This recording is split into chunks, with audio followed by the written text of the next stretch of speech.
close till I get up. Time is barely on our side. I don't wanna waste what's left. The storms we chase are leading us, and love is all we'll ever trust. Yeah, no, I don't wanna waste what's left. And on we'll go, through the wastelands, through the highways, till my shadow turns to sun rays. And on we'll go, through the wastelands, through the highways, and on we'll go.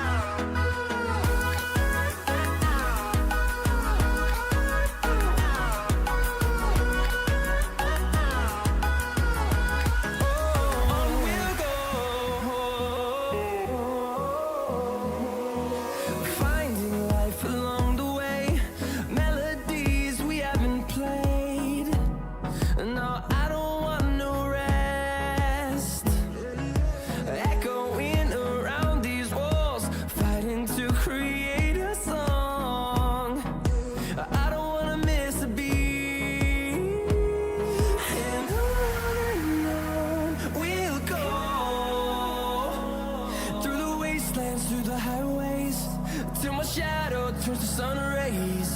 And on we'll go, through the wastelands, through the highways, and on we'll go.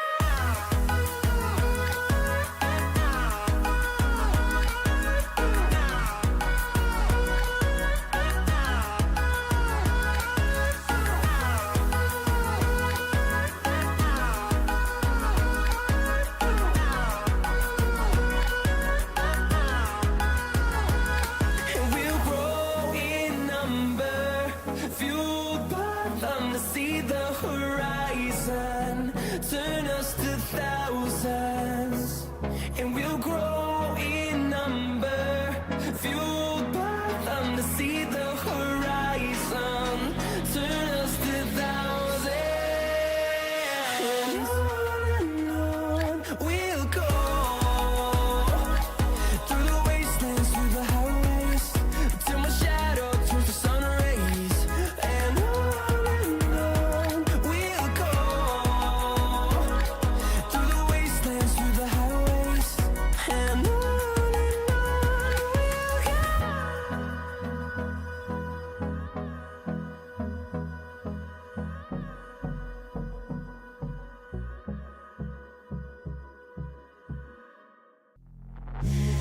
take me in small, breathe me in and let me go.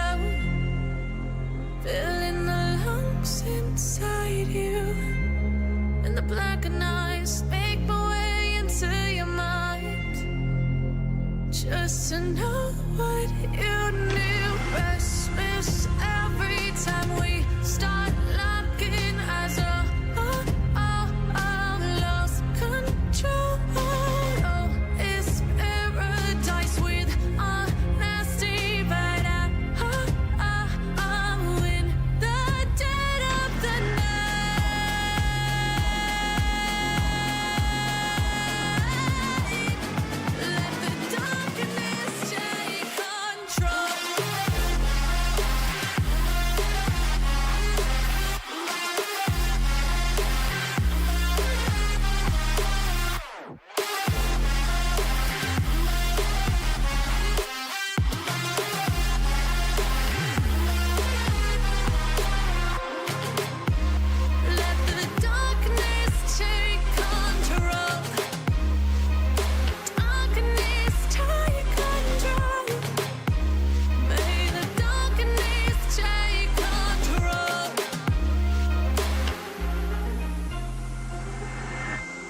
Take me in the smoke, breathe me in and let me go. Sink to your heart to find you. Open up your eyes till you're blinded by the lies, so you can see what you do. Restless time we start locking eyes. Lost control. Oh, it's paradise with honesty, but in the dead of the night. Teardrops on the floor. The pain is over. Feel the darkness take control. Darkness take control.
Hello everybody and welcome back to the snooker action, and it's the showdown part 2, or you might call it session 2, as it is now Kyren Wilson against John Higgins, the finale of all finals, and it is Kyren Wilson that leads John Higgins by 5 frames to 3, and as John makes his way onto the arena, just waiting for the same to be happening with Kyren as well.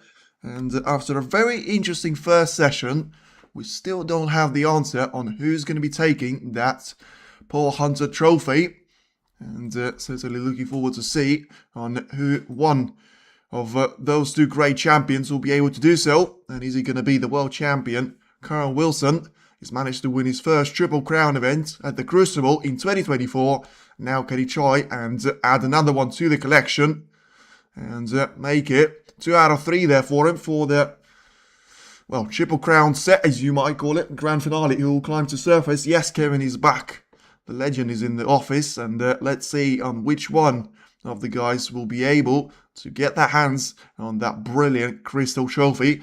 Kyren is already halfway there. So let's see if that's going to be the case. I still think that it is going to be, well, slightly of a final for John Higgins to lose because of the way that he's managed to recover against the world #1 and against, well, all the great champions of Xiaoxington and Watchalong. But right now, it is going to be Kyren Wilson getting himself to the arena. And let's see which one of them will actually be making history tonight. Is he going to be 3 incredible Masters crowns for John Higgins? He's done it in 1999. He's done it in 2006. And now, can he try and do it in 2026 and become the oldest major winner in snooker history? Of course, Kyren Wilson won't care about that too much as players shake hands. And let's get this party started now. The crowd have been loud before the commentary started, so but they would have been going absolutely livid when the players were making their way onto the arena. Not a great shot, though, by Kyren. He managed to get away with it before. And I think he's done the same thing there, getting the cue ball to being behind the brown in terms of having the brown pretty much in between the cue ball and the red.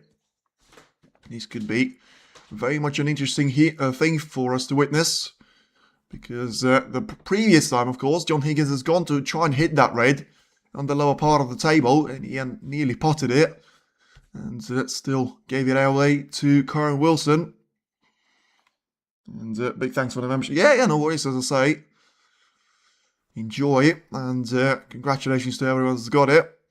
Now then, it's a decent shot by Higgins, but ideally, he would have liked to see the cue ball slightly further away from those reds. And he's quite lucky not to give anything away here to Kyren. And quickly through the stats. 50% of the long pot success for Kyren Wilson. 25 of those for John Higgins. When it comes to the highest break, as you can see on your screen. 111. Kyren Wilson makes back-to-back centuries in frames number 7 and not 8. And still, the opening frame break of 58 points was the best that we've seen of John Higgins. Now the average break, as you can see, 27 points for Higgins. 51.8 for Kyren, massively boosting those stats with the 2 late centuries in the first session. When it comes to total points, 484, 484 there for Kyren Wilson, 329 for John Higgins. When it comes to ball spotted, 144 for Kyren, only 101 for John Higgins. Average shot time, we'll get through that one in a while because I think this rest shot is going to be taking place there. In terms of Kyren, he's trying to get this red into the right corner, and he's successful. And he's got lesser of a shot time for a reason, because he seems to be going for all-out attack, especially when he's got the momentum of the end point of the first session. Now, can he try and take it into the second session as well? Tournament, red spot success, 92% there. He's managed to hold it to 100% for, well, big parts of this tournament, and until he's managed to get into the very much late part of that match against Steele Robertson, he was having a couple of those misses, so got it down to 94%, but still 92% when a rest spot success is nothing but extraordinary when you talk about the number of frames that Kyren had to make his way through. And so far, points without reply. That stat is going to be carrying on from the last 2 frames. Remember that the frame number 6 is finished with a clearance from John Higgins. And apart from that, we've seen a century of 111 and 103 points. And now we're seeing 12 more points there to be scored from Kyren Wilson's point of view. And now he's just looking to see maybe he's going to have the ability to try and take this red into the middle. Get himself lined up for the blue to be taken into the opposite part of the table as well. And now just got his eyes with the cue ball to try and take this red into the middle. Now then pushes through the side cushion. I think he was more checking the next couple of reds that he's going to have available. For now he's got 13 points of the advantage over John Higgins, but still 123 on the table. He does seem to be playing the shot with the way that he wants the cue ball to go into the bunch, and it's a decent effort, but unfortunately he's going to miss all of those reds. So yeah, cannons the green as the cue ball bounces away to the top part of the table. Right now he's going to have to try and, well, potentially do something with a long shot and just try and treat it as a chance that he's got presented to him. And in the end, it is going to be the end of a break there, 18 points. And he was taking that long shot, missed it. The red has gone onto the side cushion, so it shouldn't be too much of a problem. My heart wants John to, but my head says Kyren wants it more. Well, I think there is a bit of that because it's going to be the first one for Kyren, and he's already been in 2 finals, very much at different parts of his career, and against different opposition players as well. Sean Murphy was probably the last person that you want to be playing last season, apart from maybe, oh, to be fair, the more I think about it, Watchalong in UK was unplayable, Zhao Xingtong in the World was unplayable, and Sean Murphy in the Masters was unplayable too. So, Kyren Wilson so far, you know, has seen glimpses of him that he has actually been unplayable. Tournament long pot success 51%, and the reason why they show you this stat is because John Higgins hasn't played a good safety shot. And potentially, once again there, another long shot coming up. He's managed to make 1 out of 2 on average there, Kyren. And he finds a beautiful cap for the cue ball. As you can probably realise, he gets the red in. And he's on the yellow. Lovely start now, and well, I did say that Kyren was going to win, but I think a decider shout is looking less and less likely. But remember, never write off John Higgins. I've done that mistake when I've said it at 3-0 down to Trump. He was out, and yet he's still standing. And, well, certainly that was a bit premature. So let's see if Wilson is going to be able to take it a step further. You know, he had those brilliant leads against Neil Robertson and Weezer to an extent, and both of the opposition players managed to get that gap down and well, pretty much make it an interesting match on both of those occasions. It was a decider, and of course on both of the occasions it was Kyren Wilson to go through. Tournament pot success, 90% for Wilson, 91% for Higgins, but of course that depends on all the matches that you've played. Same number of frames as far as I'm aware, 2 deciders and 2 6-2 wins for them. As Wilson runs himself out of play slightly. May have to try and go for the red into the middle. Oh, he's committed to going for the yellow pocket. And, well, the camera angle was horrible for that one. And he's missed the red. I don't really understand. I think the camera was more focused on that red going into the left middle, which was something that I suggested. Wilson thought otherwise. And he was clearly playing for the blue. But right now, I think he's going to be able to get away with this one. The red has gone on the ball cushion. None of the other reds probably going to be playable there. Last pot time, 28 minutes. And that, of course, is just focusing on the 2 frames. It's not 28 minutes since we had a break in from the first to the second session. So then a bit of backspin on the cue ball has to be applied. And, lovely little shot there from Higgins. Getting the cue ball as close to the brown as he could. Now just needs to make sure that red is not going to go over the middle, and I don't think it will. So just probably allowing Wilson to try and use the same red to get the cue ball to the top part of the table. And, well, I mean, he has got a plan to work with, but he basically has got one of the reds in the way, so he has turned into a bit of a 3-ball plant. One of them is nowhere near the other 2, but the other 2 are seemingly pretty much sort of irreplaceable away from each other. And Wilson is going for it. He's going all out attack. He's got 5-3 lead to try and hold on to. It's worked on the 2 previous occasions at this frame. And is he going to work out on the 3rd? No, he won't. Where's the cue ball going to finish? Wow, it's looking like he's going to finish in behind the yellow. I mean, what a shot that is. I don't think he was playing for that. But, I mean, it's a perfect outcome. I mean, he snookered John Higgins as if he literally had the cue ball to try and roll him behind the yellow. That is a perfect shot that he's had. And, well, he's going from bad to worse there to Higgins. And once again, as I say, he has got that final against Weezer written all over it because Higgins wasn't playing his best stuff. And Weezer just looked like he was going to be upping the pace of the game every single time there. And with every single frame, it looked like the gap was getting bigger and bigger. And in the end, it was nothing that John Higgins could do about that. So you'll still probably have a word to say about this frame. And it's a decent effort. And has he made it on the first time? He has. It's a brilliant shot there from Higgins to get perfectly behind and in below one of those reds of the left and the right side cushions. And to finish off right underneath the red on the blackboard cushion. Gives the turn to Wilson. And Kyren just uses the ability to send one of those reds towards the black. Had to make sure that he didn't compromise the black too much, but I don't think he's managed to do that. I think he has compromised the black.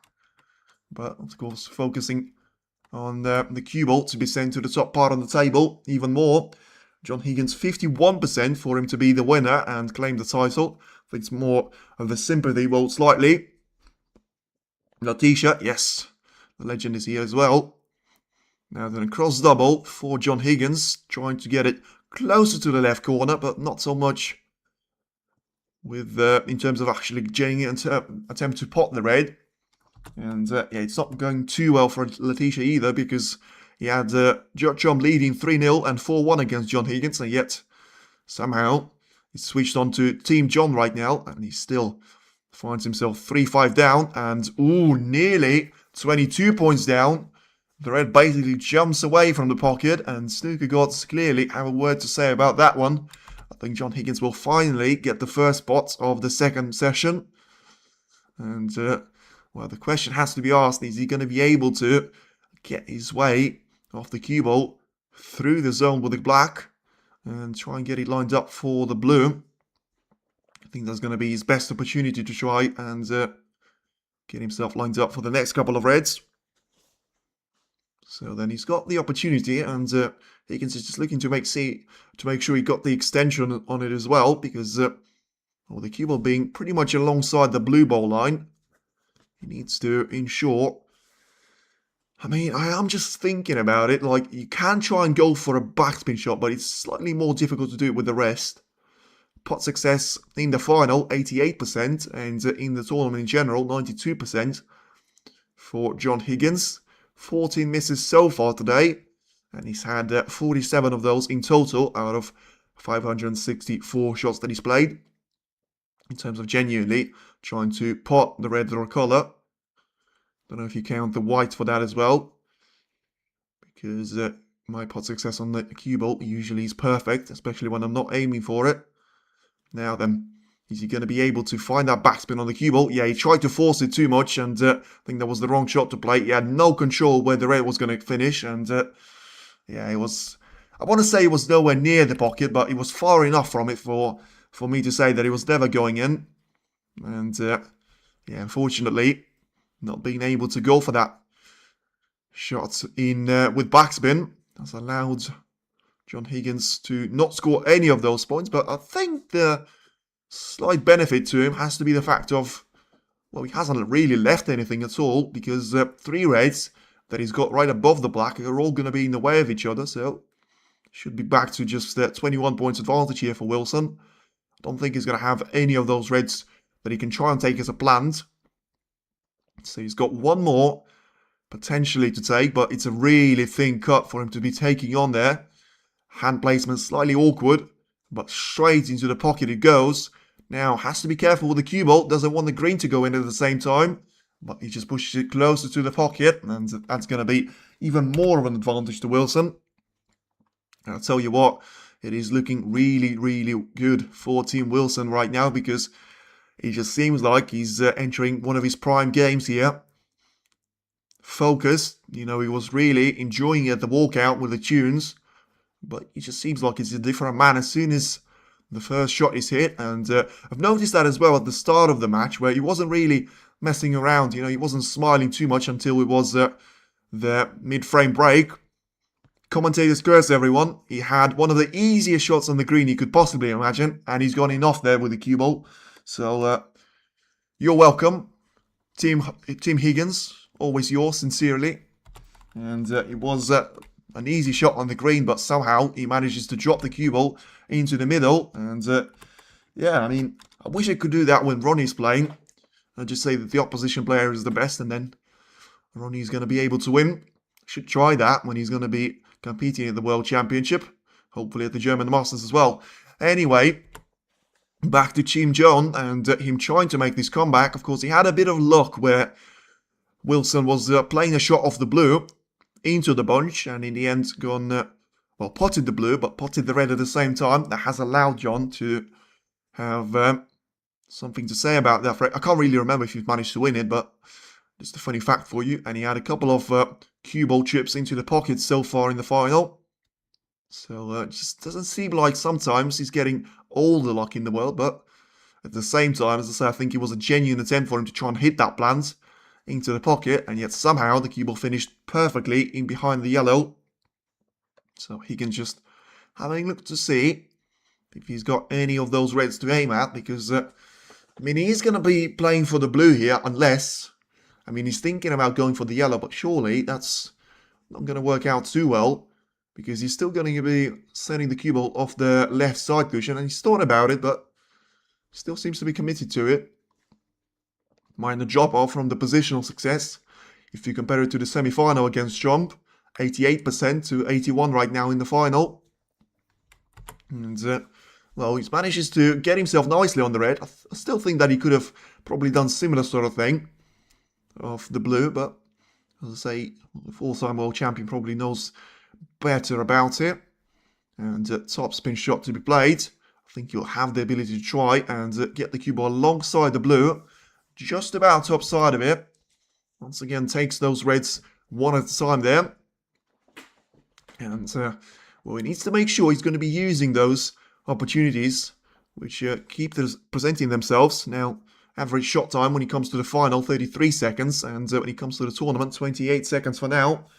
I'll have the stats, thank you. It's not like, I'll be honest with you, it's not like me, but I'm just reading them off the screen that I've got ahead of me. But they are quite important sometimes, because you know, they do bring you the picture. And as much as the eye test is very important when it comes to sports and when it comes to snooker in general, but sometimes you can just compare and make sure that you're on the right page in terms of Higgins is not playing as well as he has throughout the tournament, but that is understandable.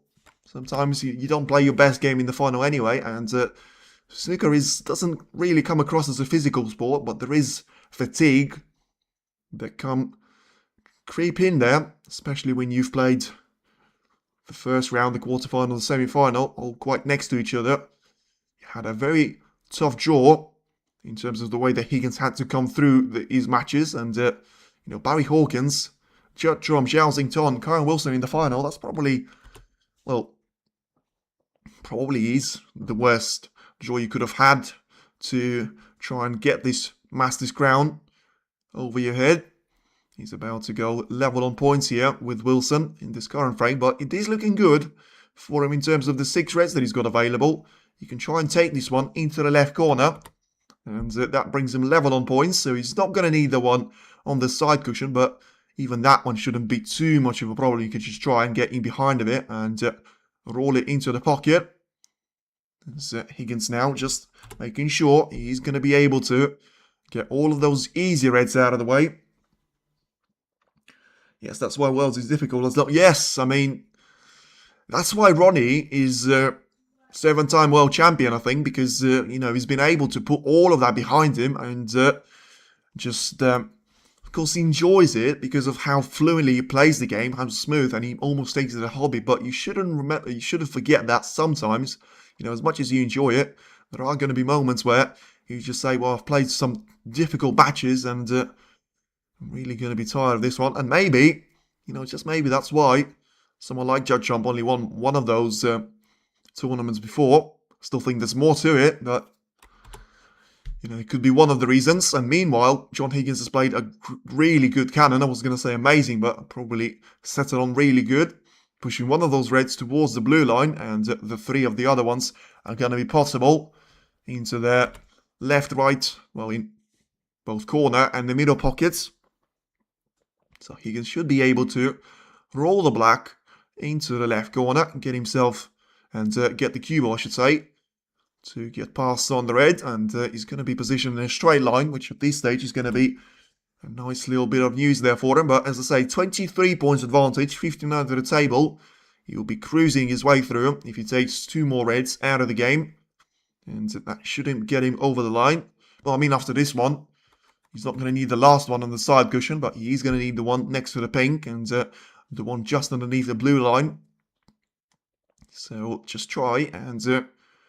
well, I think that red goes through next to the pink and it can be possible into the middle and also into the left corner. And the way that Higgins is looking about it, maybe he still has one more shot to try and make a change to it. But I'll be surprised if he was left it so late. But the fact that he's looking at it right now, it probably suggests that it is playable. So 31 points to separate the players.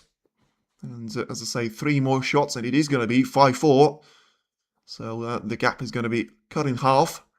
And the side dish out may still be valid. I just think the Masters has been by far the best tournament of the year. I mean, whatever you say about the UK, it was really good. But I think it was missing someone like Ronnie at that stage, and Masters has certainly delivered on that stage because we had Wu Yize, roll onto the scene and perform incredible stuff there, beating the likes of Shaun Murphy in a very interesting first round.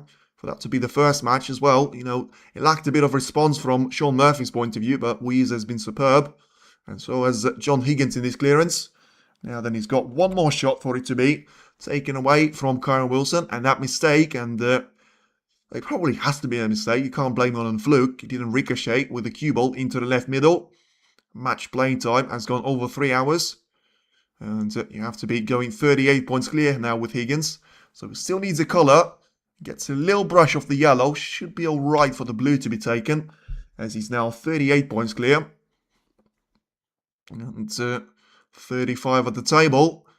So Wilson still seems like he's got everything under control, both off and off the table in terms of his mental part of the game. As Higgins rolls the blue, I should say, gets the cue ball to be very much on top part of this red. And he's going to be 43 points clear right now, so 2 snookers needed. Because Wilson will come back to the table if the red stays out, but he won't. Higgins just rolls this one in with very little power, 44 points. It is going to be. Does that red on the cushion go to the right corner? It does. It does. Well, a bit of a rhythm. Yes, he does. And he's managed to get it. And, well, technically, before he caught the paint there, Higgins, the century hunt was still on. And, no, it wasn't really, because just double checked. And, yeah, he's going to finish on something like 95 points. So the century hunt is not on. But he's still trying to make that 95 work for him. And just misses the ping there, needed the contact. So he's going to get to 71 points in the opening frame of the second session. So that's going to be a great start. Come on, John, indeed. He's got firing at the start of the second session. And he manages to produce the break of 71 points to take him just 1 frame away of Kyren Wilson. Perfect start for the second session.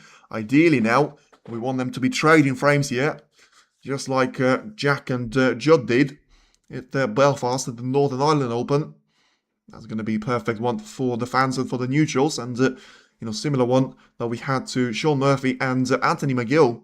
The story and the underdog story of the season, apart from maybe someone like Chang Min-yu, to be emerging from the unknown, to beat the likes of Mark Allen, Mark Selby, Kyren Wilson, and trying to challenge someone like Chris Wakelin in the final. The last one didn't work out, but it still was an incredible journey for him to reach the final 2. For now, it is 9 frames down and only 1 frame in this one. It was 140 for Kyren Wilson to be the winner when he had that 2 frame of a lead. I think it is going to be something like 160 for him. So pretty much the same as it was before the match has started. Because when you've got 9 frames that go on and you only have a 1 frame advantage, it just suggests that there's nothing in it. And so far, that's been exactly the story. And also, another thing there, as far as I'm aware, apart from the opening frame, we didn't really see any one of the players to win just 1 frame. It always has been at least 2 frames there. You can see there on the scoreboard, we had the opening frame win for John. Then we had 3 frames on the bounce for Wilson. Then we had 2 frames for Higgins to win. Then once again, 2 more frames for Wilson. And now we've got a frame from John Higgins there. So is he going to try and maintain that sequence? And that means he has to win at least 1 more frame there for him to go back level. And it is now John Higgins to get us underway for frame number 10. Let's see if he's going to be able to do it. Once again, so far, his break-off shots has been solid, but on some of the occasions, he still was leaving those long shots, which were dispatched brilliantly by Kyren Wilson, and that didn't help. Once again, I mean, there was basically a carbon copy of a couple of those break-offs there, because Kyren Wilson was trying to get himself a brilliant break-off. He was always pushing one of those reds to the top part of the table, but he seems to have got the brown in between the cue ball and the red every single time there, and it's the second time that we've seen John Higgins give away a red next to the left middle. The previous one, though, wasn't taken. This one is going to be taken there. Wilson just about rolls this one in, and I thought he overcut that one for a second, and in the end, with all the power, and very little power, I mean, that Wilson has played that shot with in terms of the red, he was able to just drop that ball in. Once again, we do have the tendency of starting from the blue here every single time, and Wilson is not going to try and change this particular streak as well. So 6 points there that he scores. He's got a couple of reds to make his way through. The black is available, the blue is available, the pink isn't. No surprise there. And Wilson has got a very important shot now to make his way through. He's going onto this cue ball, so he's obviously going to try and separate the reds. He's managed to do that really well, but he has run himself out of position completely on the black. He basically has got the cue ball onto the right corner pocket there, about as close as you possibly can get to it without dropping the white. And well, he's going to have the opportunity to try and knock this black in. But if I was him, I'd probably say no to this option that he's got ahead of himself. It's just too risky. And if he gets the cue ball onto the top part of the table, he should be able to get either green or brown closer to the side cushion and still get himself lined up for a good safety battle to begin. As I say, I think he has got the... Visibly, the position does look really promising there for one of the players, at least for the time being, and Wilson clearly just making sure that he's not going to be taking any of those risks at all. And if anything, very surprised by one of the things that I've noticed so far in the match. John Higgins has been taking more risks than Kyren Wilson. Never thought I'd be saying that after 9 frames, but that does seem to be the observation. Remember that red that he's gone into the yellow pocket and left Wilson a chance. That in the end cost him a frame. And as I said at that time, I can't believe that I've seen John Higgins to play that shot at the start of the final. Yes, he could not have predicted that the cue ball was going to be a millimetre away from being covered from the blue, and the red was going to finish perfectly next to the green pocket. But still, the way that he's played that shot and just the whole idea and the power that he's played that with just makes you doubt the strategy maybe. But you know, sometimes for a snooker player there is a certain tactic which you have to try and play to your advantage, but also sometimes you have to try and make sure that you're going to be playing the game which doesn't suit your opponent. It's exactly what Mark Selby and Mark Allen seems to be so good at. And for now it is going to be a chance here for Higgins, although he doesn't seem to be too great with those shots. Yes, if Kyren goes into safety mode, will help John. Yes, I think that is going to be true. And John Higgins has been really good with safety play so far. Not so much in the final, but I think that's because Kyren Wilson has been absolutely superb with all the safety shots that he's played. And for now, it's a long shot. And once again, no surprise there, it is going to be missed. The cue ball is going to be in the middle. It's all happening on the table. And as much as John Higgins has been struggling with those long shots, Kyren Wilson has been dominating the long shot game. And with him having the ball in hand, surely it's just a matter of a couple of seconds there until we're going to see one of those reds to go very near to the pocket, and maybe for one of them to drop in as well. Yeah, he's going to cue this one perfectly. I can already visualize the red disappearing into the pocket. And, well, last second I thought there, what if I jinxed him? But I wasn't really trying to jinx him, and it was a brilliant long shot once again. I think when you've got a ball in hand, when you've got the perfect line for the cue ball to try and play, he was always going to get that red in. And he has managed to do so without sacrificing the position on the black. And, yeah, if you play the cue ball through the black ball cushion, you should be able to get the cue ball around the table and get himself lined up for the shot into the middle. The previous one that has been missed by John Higgins. And I think that's exactly what he's had there. Cue ball could have been closer. Would have made the work for Wilson even easier at this stage. But he should be able to just try and get the red in. And has the cue ball to bounce away closer to the right middle. Doesn't want it too close. Doesn't want to be compromised by the cushion. And once again, he's got a 20 points advantage. Remember, it was 22 in the previous frame. And then John Higgins rolled onto the scene. And he had 71 points to score and speak for himself. Right now, Kyren Wilson seems to be entering that zone here as well. Of course, different circumstances. A couple of foul shots conceded. And now this red, the blue I should say, is going to disappear. And I have the feeling the cue ball is going to go into the mixed bag of reds. And weird shot. Weird shot. I would not have done it like this. I know that, Wilson has played this shot previously. And it seems to be a bit of a 50-50. I think one of those shots, it probably was the shot of the tournament, I said at that time. Because he basically gone from position being a 0 to position being 100. In terms of his chances winning the frame. But he's gone for it a couple of shots there. It's a really difficult shot for you to try and play. Basically, the cue ball being on the top side of the blue, you push it onto the opposite side cushion, onto the black ball cushion, try and bounce it away diagonally across into the middle, meeting all of those reds in between. And he just seems to have brushed off all of them. But he had so many options on the right-hand side of the table to try and get in behind off. He's had 3 reds there, and now he's pushed 2 of them across each other and compromised both of them. And, well, his best chance of going for a pot now has to be a shot on the side cushion, and he is looking at it, but I think if he's goes for it, we can have a bit of a hint of a meltdown, because you should not be going for a shot like that in the final at any stage. We shouldn't be going for it.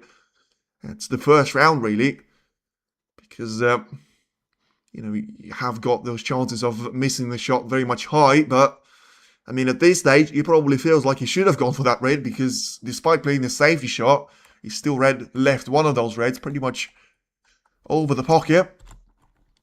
And I did mention that 22 points cushion that he had in the previous frame for a reason, because, as I say, the final so far has gone in sections, and it just depends on which player is going to be dominating the next section. And for now, it does look like it is going to be the time for John Higgins to try and shine.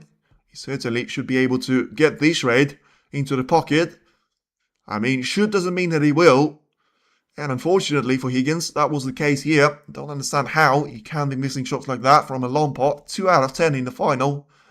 He had 75% going into this match. That's been compromised to 58 right now. And whatever you say, you can be concentrating on the positional play as much as you want. But you can't be missing a red so close to the left corner. Whatever you do. Wilson doesn't have anything available though. The same red that Higgins has missed and gone into the top part of the side cushion. And a couple of more of those can be played into the left or right corner. But with the angle that they are, surely it's not going to be any point in taking those shots. And Kyren realizing that better than me. He's going to be able to just push the cue ball closer to the ball cushion and get the red that was missed by Higgins previously down the table. Pressure starting early. Well, I mean too early I would say. And well, the angle suggests that Wilson is thinking about going for this red. Oh my word, I mean how difficult must that have been? There was so distance for that red, so much distance for that red to cover along the side cushion. He still managed to play it. That was a brilliant shot there by Wilson. And slightly compromised by the fact that he's going to be straight on his green. But it is close to the pocket. And you know what that means. Sometimes you can have a bit of leeway with that. A bit of backspin on the cue ball. And you should be able to pulse that down the table. Oh, he's played that one brilliantly there. And the cue ball's gone right across. And in no time, it's gone from being on the ball cushion to the black ball cushion. Kyren Wilson, he's on the charge. And as I said, I just had a feeling that this match reminds me more and more of that match against Boyiza and John Higgins, because Weezer was making mistakes there, and Higgins was able to punish him for those mistakes, but he wasn't really making his own game work too well, and you can't be feeding off the mistakes of your opponent throughout the length of 19 frames there. You have to be trying to create your own chances. Wilson is able to do that super well. Same can't be said about Higgins. And, well, I say he can't really create his own chances. He had that red put across the table and so close to the left corner. And he wasn't able to take that one away. And you can say that's harsh. But I say, if you want to win the final, you better make sure that you're going to be winning frames like that. Especially when your opponent gives you a couple of those opportunities. But I think from Wilson, it does look super good so far. He had that cue ball drop into the left middle. That was the only shot that he could have played better in the previous frame. He was punished for it, which you have to give credit to John Higgins for. But if he's able to maintain that 2-frame of a cushion across the game, remember that's what Shaun Murphy's managed to do so well last season at the Masters. He was able to allow you to get close to him, but not so much when it comes to the overtaking part. And we're still yet to see John Higgins in the lead ever since the opening frame. He was close. It was 1 frame each. It was 3 frames each. It was 4-3. It was 5-4. And right now it looks like we're on our way to a 6-4 lead here for Wilson, but don't speak too soon. We've seen frame balls missed at the Masters already. We've seen a couple of shots before the frame ball missed in this match already. Some brilliant steals to be made by one of the two players. Is it first to 10 or 9? It is first to 10. So when you win 10 frames, you are going to be the winner. That's why their maximum scoreline is going to be 10 frames to 9. That's why it's called first to 10 or best of 19. Now the 42 points is the advantage. So you've got this chance to try and land the pink into the corner. Wilson takes it. Easy on the red though. I think he is. He had 3 pockets to be working with. Oh, I mean, I think he did. I think he is. He clearly doesn't feel like he is. Wow. I mean, he's the other end. Going to be compromising him for that one. And, wow, I'm not sure about this. I mean, I thought he's got this chance to try and go for a shot into the middle. And I still think he does from this angle, but he clearly doesn't like something about it. Maybe he's just, I don't know, he's playing the shot into the middle. I don't really see, okay, maybe I can see the difficulty now. He had a miscue. He had a miscue out there, so Wilson clearly knew something about this shot that I didn't, and he was very much pessimistic going into taking that red on, and in the end it is going to be a miscue. 48 points of a gap is not going to be enough there for Kyren Wilson, and I have said we've seen some great steals before. Unforced errors, 9 for Wilson, 6 for Higgins. Just to say, Higgins so far just keeps building the score sheet of his opponent's mistakes, but I mean, if it works, it works. And I think we had that with Weezer against John Higgins in that international championship, 5 frames each. Well, let's see, he's got 48 points to try and cover. He's got a rest shot, which so far hasn't been his best friend. And, yeah, I don't think that's going to be his best friend. He's played the shot well enough to get the red, but I don't think he's going to be nicely on the pink here at all. And, yeah, if you try and play it into them, you've got no option of going for it into the yellow pocket right now at all. It is going to be left middle or nothing. But the way the angle on the cue ball basically works is that you're going to be pushing it towards the top part of the table. You're going to have to breach over a red. He has to take it, but I'll be very surprised if he's able to make this break work after such an early obstacle like that. It's going to be awkward to try and just place your hand and hit the cue ball, let alone, you know, pot the pink and still get the position on the red correctly. And, well, I think the pink is in, which is good. Has he managed to hold the cue ball? I think he has. Well, it's a mighty shot there from Higgins, and it's really difficult to just explain how difficult of a shot that was. Brilliant stuff there from John, and he still has got 5 reds to make his way through, and then one more on the side cushion. Remember the one that I was saying that Wilson was considering to play for a split second or so? That's the same one. He hasn't changed his location since. And, Wilson, or Higgins I should say, getting so close to missing that red. Whatever you do about those shots, don't hit them front jaw first. And that's what he's done. Got away with that one. Finds himself 40 points behind, still 67 points at the table. John played some really good pressure shots this tournament, yes, and as I say, when it comes to feeding off his opponent's mistakes, he's been brilliant. And even in this match so far, the previous frame clearance is a brilliant proof of that. But I just really want to see him trying to get more of the play going that we've seen in the match against Judd Trump. He didn't need a lot of mistakes there for Judd, and in the midway through that match, Judd was playing some really good stuff there, but Higgins was playing better, and he was able to just, get himself his own chances there, and sometimes actually be the one that was leaving Judd with some easy situations. I just hope that we're going to be able to see something like that from John Higgins in this final. And of course, if it works for him, and he's going to be able to, and he's going to be provided all of those chances from Kyren Wilson's camp, I think he'll be very willing to take that. For now, he's got a minor problem ahead of himself. He was clearly playing for a red to be taken into the right corner. He has to take the one into the left, which will still make the path clearer for the black, but on the opposite side of the table. So he needs to try and get the cue ball to travel for the pink, which I think he's managed to do pretty well.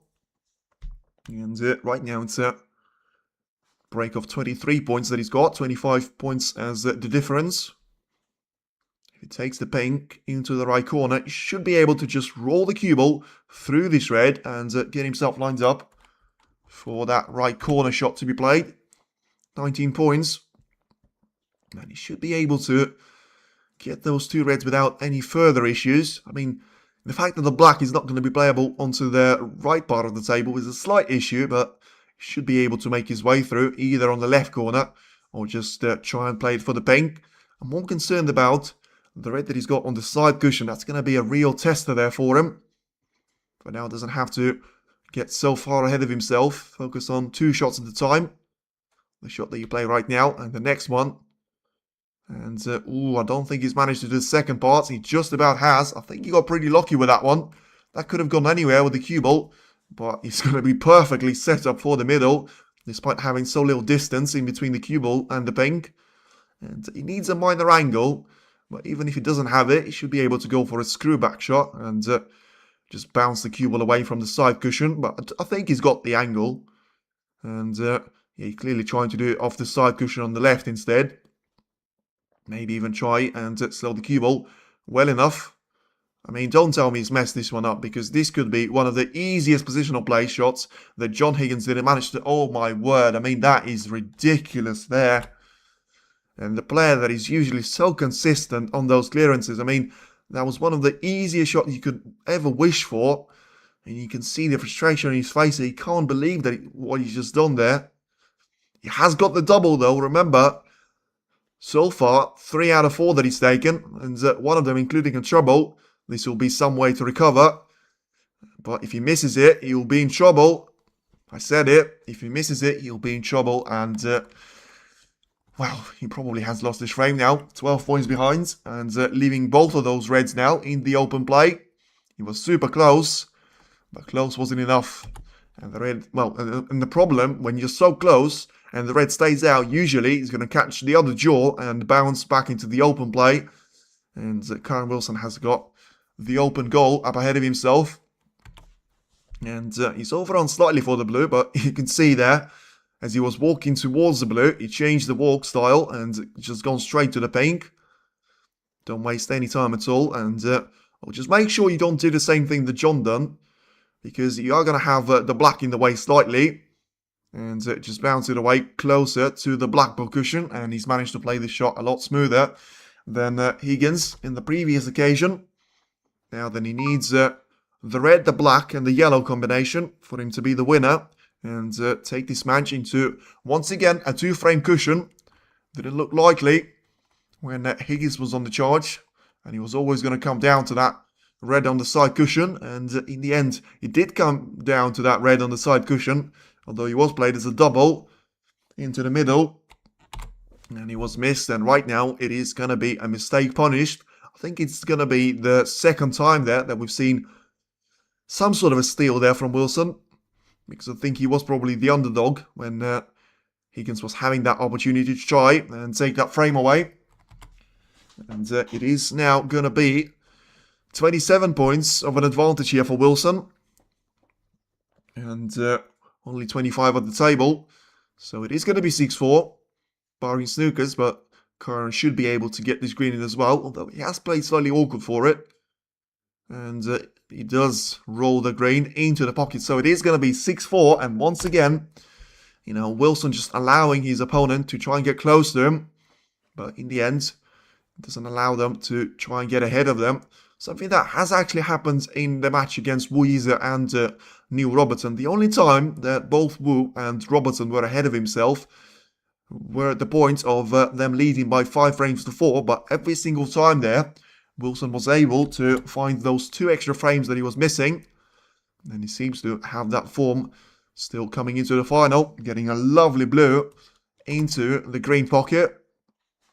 And he should be making a break of 33 points here, as he does. He's not going to bother about the black, but so he shouldn't, because it is going to be Kyren Wilson 6, John Higgins 4 to take it into frame 11. And remember, that was with a couple of mistakes, a miscue, and a chance for John Higgins, which on this occasion, well, he wasn't able to take there. And I think it is a challenge for John Higgins for a reason. Still think there is going to have to be that drop-off that we've seen in some of those matches against Robertson and Wu Yize. But so far, there doesn't seem to be one on the horizon for Wilson, and he now leads Higgins by 6 frames to 4, going into frame number 11.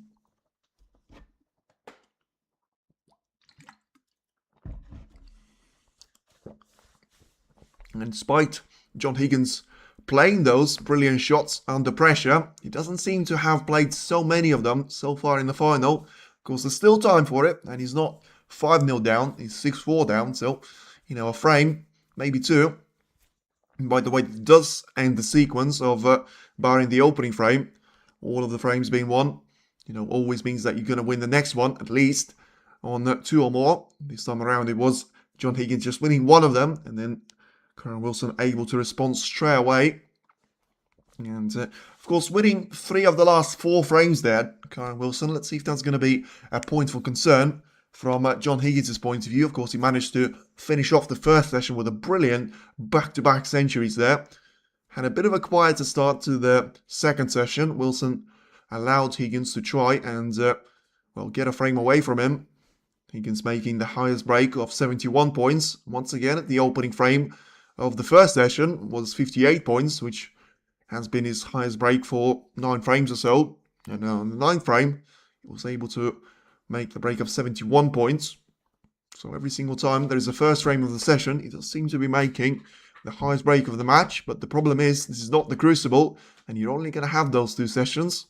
So you're going to have to find something different for you to try and build momentum on.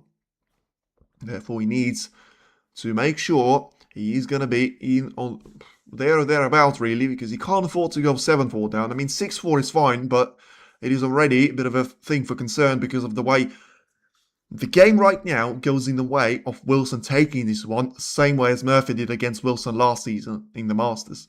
This match, for now, it's got 10-7 written all over it. 10-6, 10-7. It's not even going to be 10-8 if it keeps on like this, because Wilson surely will be able to fix those minor mistakes that he's had. And, Higgins doesn't really have a lot to start with. Safety plays decent from him, but so does Wilson. He plays really good safeties. And another problem that leads into another issue is that when you have a bad safety, you leave a long shot opportunity. Higgins has been struggling mightily with those. I think he's got 2 in 11, which is just dreadful. It's like, what is it now? 19% or something that he's got. That is way below average. And you're not really going to have those easy reds waiting for you over the pocket on all of those occasions. You need to be getting those long pots in. And I think his long pot game has to improve. And he has to improve now. Otherwise, he's going to be under threat of losing more and more frames. And therefore, that gap of 2 frames might only rise and not get decreased there by Higgins, but he's still in the charge. But for now, it is the man on the charge and on the mission. Kyren Wilson makes his way back onto the arena. We're about to get frame number 11 started. It will be Wilson's turn as far as I'm aware. John Longpots were good first couple of rounds. They were, and they have been brilliant against, well, not brilliant, but they have been good enough against Trump yesterday. But just doesn't seem like he's got this part of the game here with him. He needs it though. He desperately needs this frame too. It is now Wilson to get us underway. Weird break-off, but very effective in terms of the technique was the same. But basically only 2 of those reds cannoned away from the back. One gone backwards and pretty much back to the back. And one of them is just about going to be visible there. But once again, I mean, if you're ever going to have a long shot to refuse and you know that he'll refuse it, this is going to be the one. I bet he'll pot it now. I mean, he's not really taking this one. I know that it's the only red that he can give away. But surely it is just going to be too much of a... Yes, he's missed it and he's given it away. I mean, I don't know why on earth you would go for this long shot. And he sees it straight away there. Man, he had everything written all over. He had the script.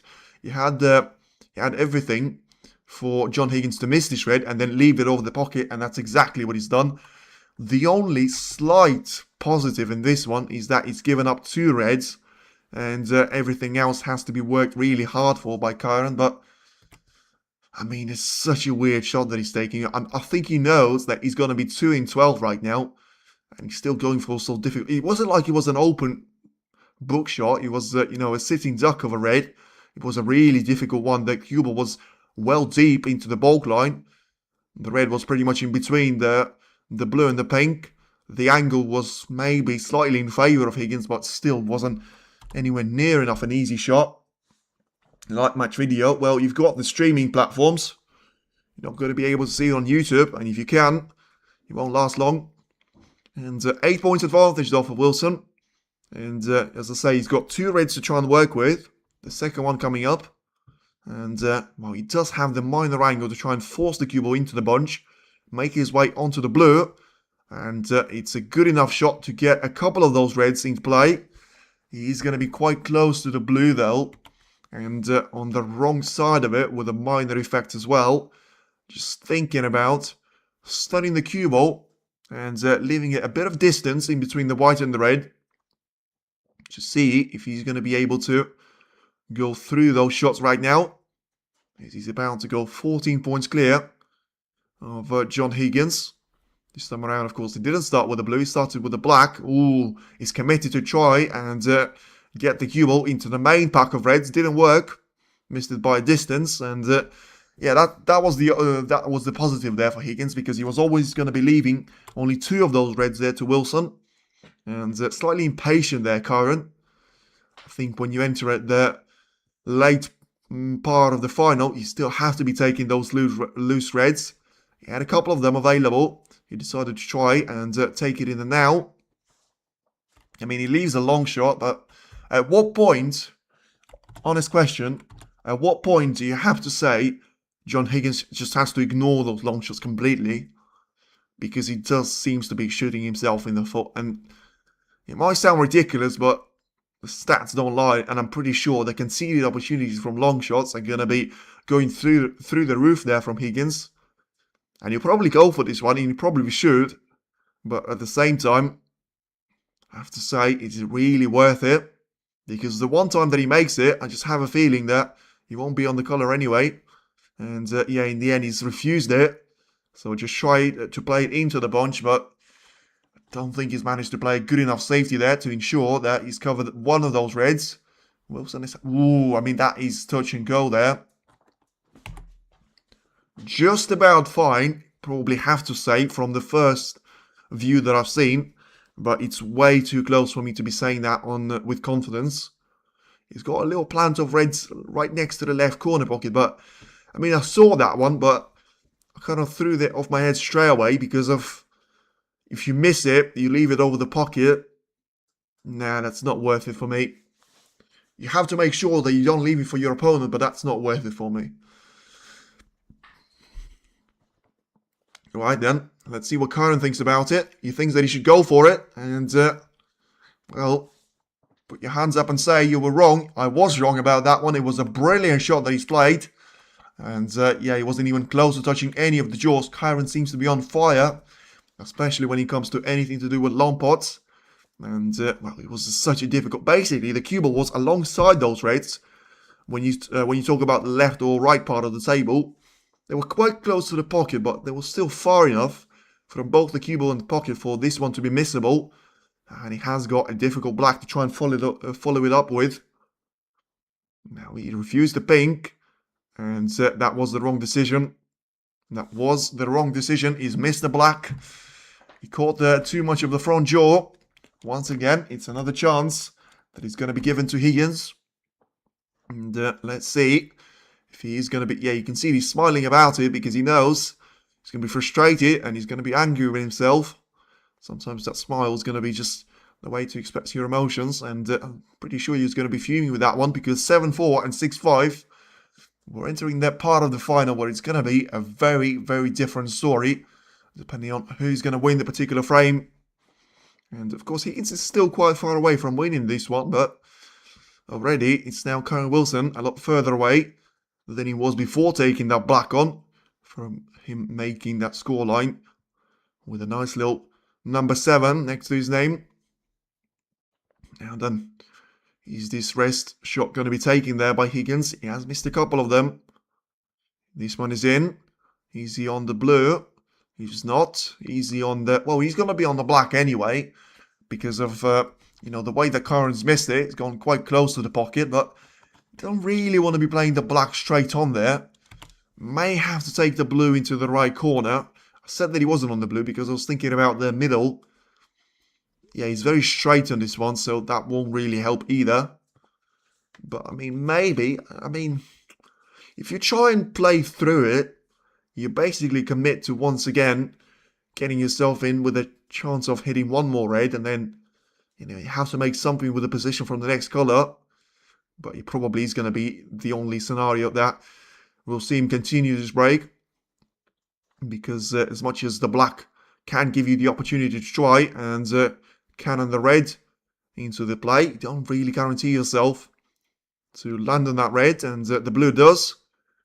Managed to just about roll the blue in. So you can see 2 out of 11 there for long shots. I thought it was 2 out of 12. But maybe it's going to be a sign of things to come. And when it comes to last 16, he was able to make it 85% incredibly. So 11 out of 13. And pretty much the opposite. You know, not pretty much. Yeah, the opposite. Exactly the opposite. He's got 2 out of 11 and he had 11 out of 13 in the first round. Hasn't played a good shot here either. He's got the pink to be taken into the yellow pocket or left middle, but yeah, he just seems like he's lacking the positional play here. And he can try and take this one into the yellow pocket and, well, just commit to scoring 13 points and that's going to be it. Or the shot which is going to be more difficult to the left middle, and you can try and work your way around that red onto the top part of the table. Ideally, you want to try and get in behind of it. Try and play it into the left middle. And, let's see what he's got available to himself. And, well, this one is going to have to be taken into the yellow pocket there. He's clearly committed, and he's played a wonderful shot there. Credit when it's due. It was a cracker of a long shot there from Higgins. It was very difficult. It was slightly awkward for him to try and get through to that pink. That's now going to be in captivity of all of those reds. And not possible to pot. Come on, John. He's still in the hunt, you know. He's not out of this yet. And when I say that he's not playing perfect, well, Kyren's not playing perfect either. He seems to be making too many mistakes there for him to be playing so well. Right now, John Higgins is about to find himself ahead in this frame for the first time. As he gets the black in, he still has got one more red to try and make his way through. And surely the next shot has to be a transitional one to the blue off the side cushion. And with a bit of the angle, he should be making absolute chaos on the snooker table, surely, in a very short place of time. He's tried to just cannon the pink slightly into those reds. Needs the angle, needs more of that. I'm not sure that's enough. I'm not sure that's enough. And it's never the same when you do it off the side cushion, because you come from the left. You've got the main concentration on the right there, so you're going to push the reds into their area, which already is going to be very busy there. I think he is going to play it off the cushion. He has off 2 cushions once again from diagonal. Yeah, I couldn't see that working out. Is he just about going to be on this red? I don't think he will be. He cannon basically once again into the right part of all of those reds. I mean, from different angles, this red actually seems like it may be potable. I mean, it's not going to change things massively because, I mean, he keeps him on the break for 2 more shots. That was the only red that he managed to get away from the pack, but the pack has been reduced. It's now 6 reds. 2 more in open play. One about to be taken. Has to be the mindset there for John. He's 12 points clear. And, well, if he plays this red, surely he's going to be trying to attack it. But he needs to make sure he makes it stick. It does. Where's the cue ball? It's cannon into the yellow. And it may not be the worst case scenario at all. He's got 2 collars right next to each other. He's got the yellow with a lower angle. And he's got, with a lesser angle, I should say. And he's got the blue with a lot more of that. And the problem is there's probably something in the middle that he's looking for. Yellow is too little and the blue is too much, but he's going for yellow. Yeah, he's going to have to try and make sure he concentrates on the pot enough there. He did. Where's the cue ball going to finish? It's not bad at all. It's not bad at all. It's close to being brilliant. And I think you might just say it has worked out a treat there for Higgins. And in the end, that 1 extra red, which I've said he's going to keep in the rake for 2 extra shots there, has actually worked out really nicely for him. And 15 points advantage. Well, this could be taken and multiplied here, because he's got all of those reds available in a very short space of time. And he should be able to try and build on this. Once again, we are entering the zone where he's going to be just trading off frames here. So far it suits Wilson, but only until the time John Higgins finally manages to level the scoring and potentially try and put a little bit of pressure of his own. And the last time he was back level, it was 3 frames each. And when you double that, you get 6 frames each. For now, he's 21 points advantage. John makes things happen. It was a brilliant shot, to be fair, as I say. Credit when it's due. You know, it was always going to be easier when you do directly from the yellow or the blue. It was slightly fortunate with the way the cannon on the yellow has actually allowed him to use the same yellow to try and take it into the reds. But still, the way that he's played it really nicely into the part of those reds. Still get the cue ball. Just about have enough control of it for it not to go in the pocket. And off the side, off the black ball cushion, and nicely positioned for that red to be taken. There was a couple of shots. I've already managed to take one of those reds. And yeah, as I say, he's got one of those reds onto the top part of the table, which has been there for a while, but you won't have to worry about that one for a bit, unless it's going to be the end part of the frame. And it's going to be looking for a century break, which is still quite far down the road. 44 points certainly isn't. He's about to get it now. 29 points advantage, and I think it is going to come down to eliminating 3 more reds, yeah. 3 more reds should be enough there, so 4 shots needed as he takes the first one. 2 blacks and 2 more reds there. That will leave 43 points at the table, and the gap will be way more than that at this stage. Gets the black in. Nice little positional control on the cue ball again. 37 points advantage. And Higgins has got remaining 59 of those at the table. So he needs to get that number down to 43. Which means that he needs 1 more red to be eliminated.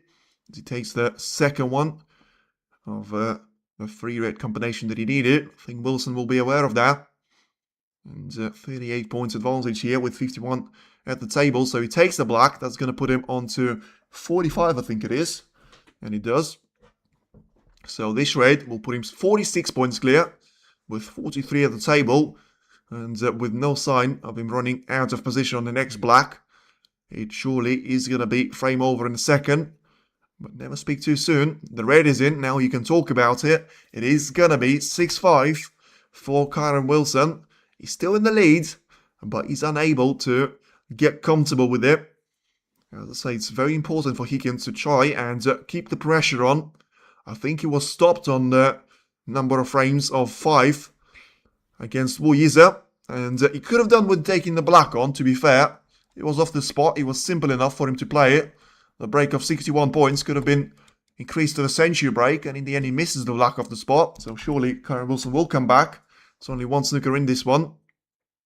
And he should be able to take this raid with a black and try and make things happen on the last raid.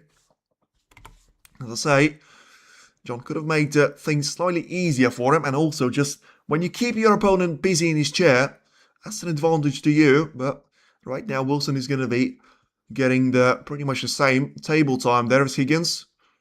And getting, well, a couple of extra shots as well as he tries to get the black in. Can't afford to go for the pink, I think, at this stage, because that's going to give him the chance to only tie 4 points. So 45 is going to be the difference with 35 at the table. But of course, yes, that leaves him with the 3 points needed there to tie. So basically any sort of a foul, whether it's going to be without or with the free ball, will get him into the position where he can win the frame with having 35 points at the table. That's now, well, he's got the opportunity to try and maybe get this red in with the black, which is going to be essential. But I think he's going to have to settle for a better opportunity if that is the case, if that is what he wants. Because of the red and the black being separated by pretty much the entire table length. And also, you lose a potential ball, which you could have been sending across the table there. Doesn't want the black to go into the bad position though, and he has. But ultimately, he got the snooker. And that was the risk worth taking on. He's going to have a significant enough there of part of the table to try and aim towards. But with the red being perfectly onto the black ball cushion, you don't have that thing where you can try and miss it on the way down. And then you can catch it on the way back. And of course you have to try and hit it. And if you miss it, well, your opponent can still win. And that was close, but he's able to get this red in. So Higgins is still in control. Just about there. And, well, once again, Wilson doesn't have the ability to try and take this red while still staying on the black. But he should be considering trying to do something with the brown. And, well, to be fair, it will be way too late to be trying to find snookers on the brown. So there's not really a lot that you can do about it. Just maybe, if the opportunity presents itself, try and cannon it into the open plate. For now, he may have played his last shot in the frame, because as bad as long shots from Higgins have been, they've all been under a little bit of pressure. This one has got pretty much none of that. And big game, this is a must for John, yes, but he should be able to get this one in. Lompot success, 25%. And, well, for me, surely he's going to have to increase. He's playing with pace, though. Don't understand why. He could have just tried to drop this one in. Of course, trying to get the cue ball into a somewhat safe zone. So Lompot success is going to be down to 23%. But remember, can afford to do all of that for the time being. Unless he manages to hit the red every single time there. That there's a potential snooker to be landed from Kyren Wilson. And well, Higgins goes back to his chair. Still in the position to be the winner of the frame. But he could have made itself slightly easier there had he not missed the black of the spot. And I think the difference in between having 1 or 3 snookers probably would have given the edge there to Wilson. To try and stay in his seat. And keep the flow of the match going. For now it's been more than an hour since the match has restarted. And we're about to finish the 3rd frame. But with Wilson still trying to fight back. There's not really a clear name which is going to come out on top here. Wilson, he's taking a lot of time here on the shot, which does seem like it's very straightforward, but he maybe just sees a real opportunity to try and land a very painful punch here to John Higgins.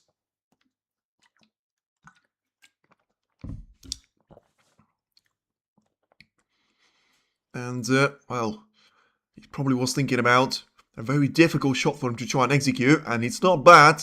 Just needs the red to roll, and, well, it's not bad, but I don't think it's going to be good enough. I think John can see this red, as he can, and obviously even if he couldn't, Wilson would have needed this raid to go way further down the table. So once again, at this stage, you can just try and go for this long shot. And I think Higgins trying to be the clever man. And has played a really good safety, to be fair. This is more like it. This is one of the more difficult snookers that we've seen. Because it's not easy to try and catch it on the way down the table off 2 cushions without giving this red away. But I think Wilson managed to do it to a decent extent. And, well, still not perfect. Because he was always going to be pushing it towards the lower left corner of the table. And it makes it potable. And the long shot hasn't been the strongest point of Higgins, but it just seems to be getting easier and easier. And also, if you miss this one, it's not going to count. In terms of, it's not going to bounce on the top part of the table. And the cue ball is going to go straight beyond the bulk line. Surely it is going to be 6-5. No, it's not going to be 6-5. So game on, come on, John, finish it. It's not quite 6-5 there. I thought he would, but maybe he just doesn't want to have double digits there for the long pot success. Has been a dreadful part of his game. But the good news is, all the other ones have been good enough. And Wilson with a clever shot there once again, getting the black into the open play, but pushing the yellow out of it. So, you know, 1 step forward, 2 steps back there, because he needs the yellow a lot more than the black. Well, in the case of the black was already in a decent position in there. And the yellow has gone from being on his spot to a very bad position indeed. I think this is better than weird music with the scores. Thank you. Appreciate that. I do have that though for the intermission, but I hate silence, man. On streams, I hate silence. Anything but silence will do for me. And another long shot, very close, but another miss from Higgins. And that one's going to stay over the yellow puck. I think that might be the time there for Wilson to try and kill 2 birds with 1 stone. Because remember when I said the yellow is out of position? The red is super close to the pocket. So you take this red, you take it with the black, you get maximum points for it. And then you try and get the yellow out of that problem position. And get yourself into that snooker hunt. Which remember, he only needs 1 off. That's exactly what he's done. That's clearly the right thing to do. And yeah, if he gets this black into the left corner, he should be able to just get the cue ball somewhat close to this yellow. And try and bounce it away off the cushion. And get it somewhat close to the top part of the table there. So he's now 37 points behind. So that's going to be down to 30 when the black is in, which it is now. So still 1 snooker needed, whichever way you look at it. Of course, he's technically lost a ball to try and land a snooker from behind. But right now, he should be focusing on trying to get the yellow in the open play. He's got the brown too close to the pocket for it to be a decent enough target to try and land a snooker in behind off. And it's a decent effort, but I don't think that's going to do the work there. And once again, another long shot conceded. The good thing for Higgins, of course, is that him missing all of those long shots doesn't really do him any damage. It just delays the inevitable for now of him winning this frame. Last spot time, 9 minutes. He cost himself 9 minutes of table time and brought Wilson back into game. And of course, that's going to be the case there if he manages to get the yellow in. Ooh, whatever you do, don't do this again. Because the heartbeat of John Higgins is going to be going through the roof. He nearly gave that chance away there of dropping the cue ball onto the right middle. That would have given a free ball opportunity to Kyren Wilson and probably given him the frame as well. And with, you know, all 6 colours are playable, you know, he could have easily used that free ball opportunity on the brown. And then bang, 7-4 is going to be the reality. Instead, he still had a decent opportunity to try and land snooker behind the pin. Madness John not putting this away. Well, it is, to be fair. And manages to get himself out of a snooker. Once again, forces the yellow probably to be taken. Well, you can't really afford to take the yellow out of the game. You can't do anything with the brown. And also, you know, there's a very big difference in terms of trying to get the snooker in behind 7 balls with that red in play. And we're probably about to use the yellow to try and get the cue ball in behind the pink or the black. And he's played a brilliant shot here. And, it does feel like at some point there is going to be another twist here. And either it is going to be a brilliant escape from John Higgins, or it is going to be Kyren Wilson finally getting that snooker. And boy, I'll tell you, if that snooker lands, he's got all the tools that he needs. He's got those 6 colours pretty much in perfect position there, and better in their usual ones, because of green being just above the blue line, possible into all of the middle pockets. The yellow, the green pocket, everything. The brown is next to the green pocket, and you've got the pink, blue, and the black all being on their spots there. Tournament snooker escapes, he said, 64% he can't afford. That's 2 out of 3 that he makes. He can't afford that margin now. And if he goes 7-4 down, I'm not going to say it's over, but it's not going to be looking good for him at all. Now then, has he got it? If he gets it, he might fluke it. He might fluke it. No, he won't. No, he won't. He gets it, but he didn't fluke it. So it's not going to be a foul, which is the most important thing. But he was way too close for comfort, by the way. The fact that he didn't fluke it means that he caught it very thin on the edge. And the fact that he caught it very thin on the edge means that he was very close to giving those 4 points away, which would be dreamland for Kyren Wilson. Forget about Disneyland. It will be John Higgins' land. This is another great shot there that Wilson has gone for, just lacking a bit of pace there. Once again, it's another long shot, and last spot time now, over to 12 minutes. 7-4 over 6-5 game on. Yes, I mean, it's a huge difference, but once again, surely, I mean, he can't be missing all of them there. It's gone from, well, decent to ridiculous now. Surely he makes this yellow into the green pocket, and the frame is over. No. Or he can just continue to miss them until Wilson actually lands a snooker, which is going to be good enough to challenge John Higgins. I mean, that is a dreadful performance in terms of long shots ever since the opening couple of frames there. That I think has landed 1 or 2 good ones. Remember, that was the last shot, which was the competitive time of Watchalong yesterday. And this one is going to hurt, because this is a really dangerous snooker. He's got all the length of the table. It's diagonally across. It's closer to the left corner. He can't use the left side cushion at all. He is going to be in trouble. He's got so many colours in the way. Well, when you mess around, you're going to be punished. And he needs to make sure he's not going to be punished now, because he still has the ability to try and get into the yellow.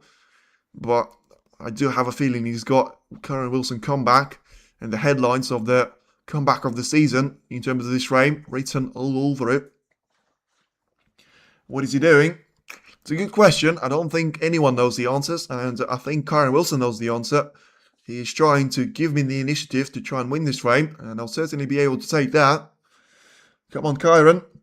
Yeah, Paul's certainly enjoying. Well, I mean, if you're on Kyren Wilson's camp, I mean, you better be thinking, well, this frame is over. You come back, and yet still going on there. And the line is there. He's not going to follow it. And, well, he seems to be way off that line. So maybe just trying to cannon the yellow on the way back. This is risky, and he got the blue. Wow. He's left this yellow on. I mean, I'm speechless with that one. And I did say, missed 5 scissors crazy. He didn't miss the blue. He's behind by 25 points. He's got 27 on the table. He's got all the tools. He even got the brown into the slightly better play there. And, well, no way Higgins will bottle it. Well, I think he just has.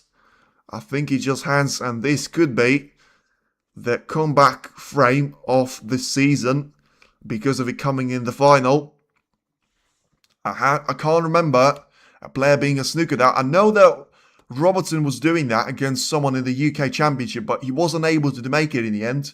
He needed around 4... Yes, it was Pang Jun-soo, but he still lost that match. I don't think there is going to be any way back for John Higgins mentally if he's going to be losing this frame, which, I mean, I can't really see the way that he doesn't lose this frame now. He's got the brown in a perfect position. He's just played a brilliant shot on the green. And he's got the blue slightly out of position. These could have all the headlines, and This is going to be the best frame of Kyren Wilson's career.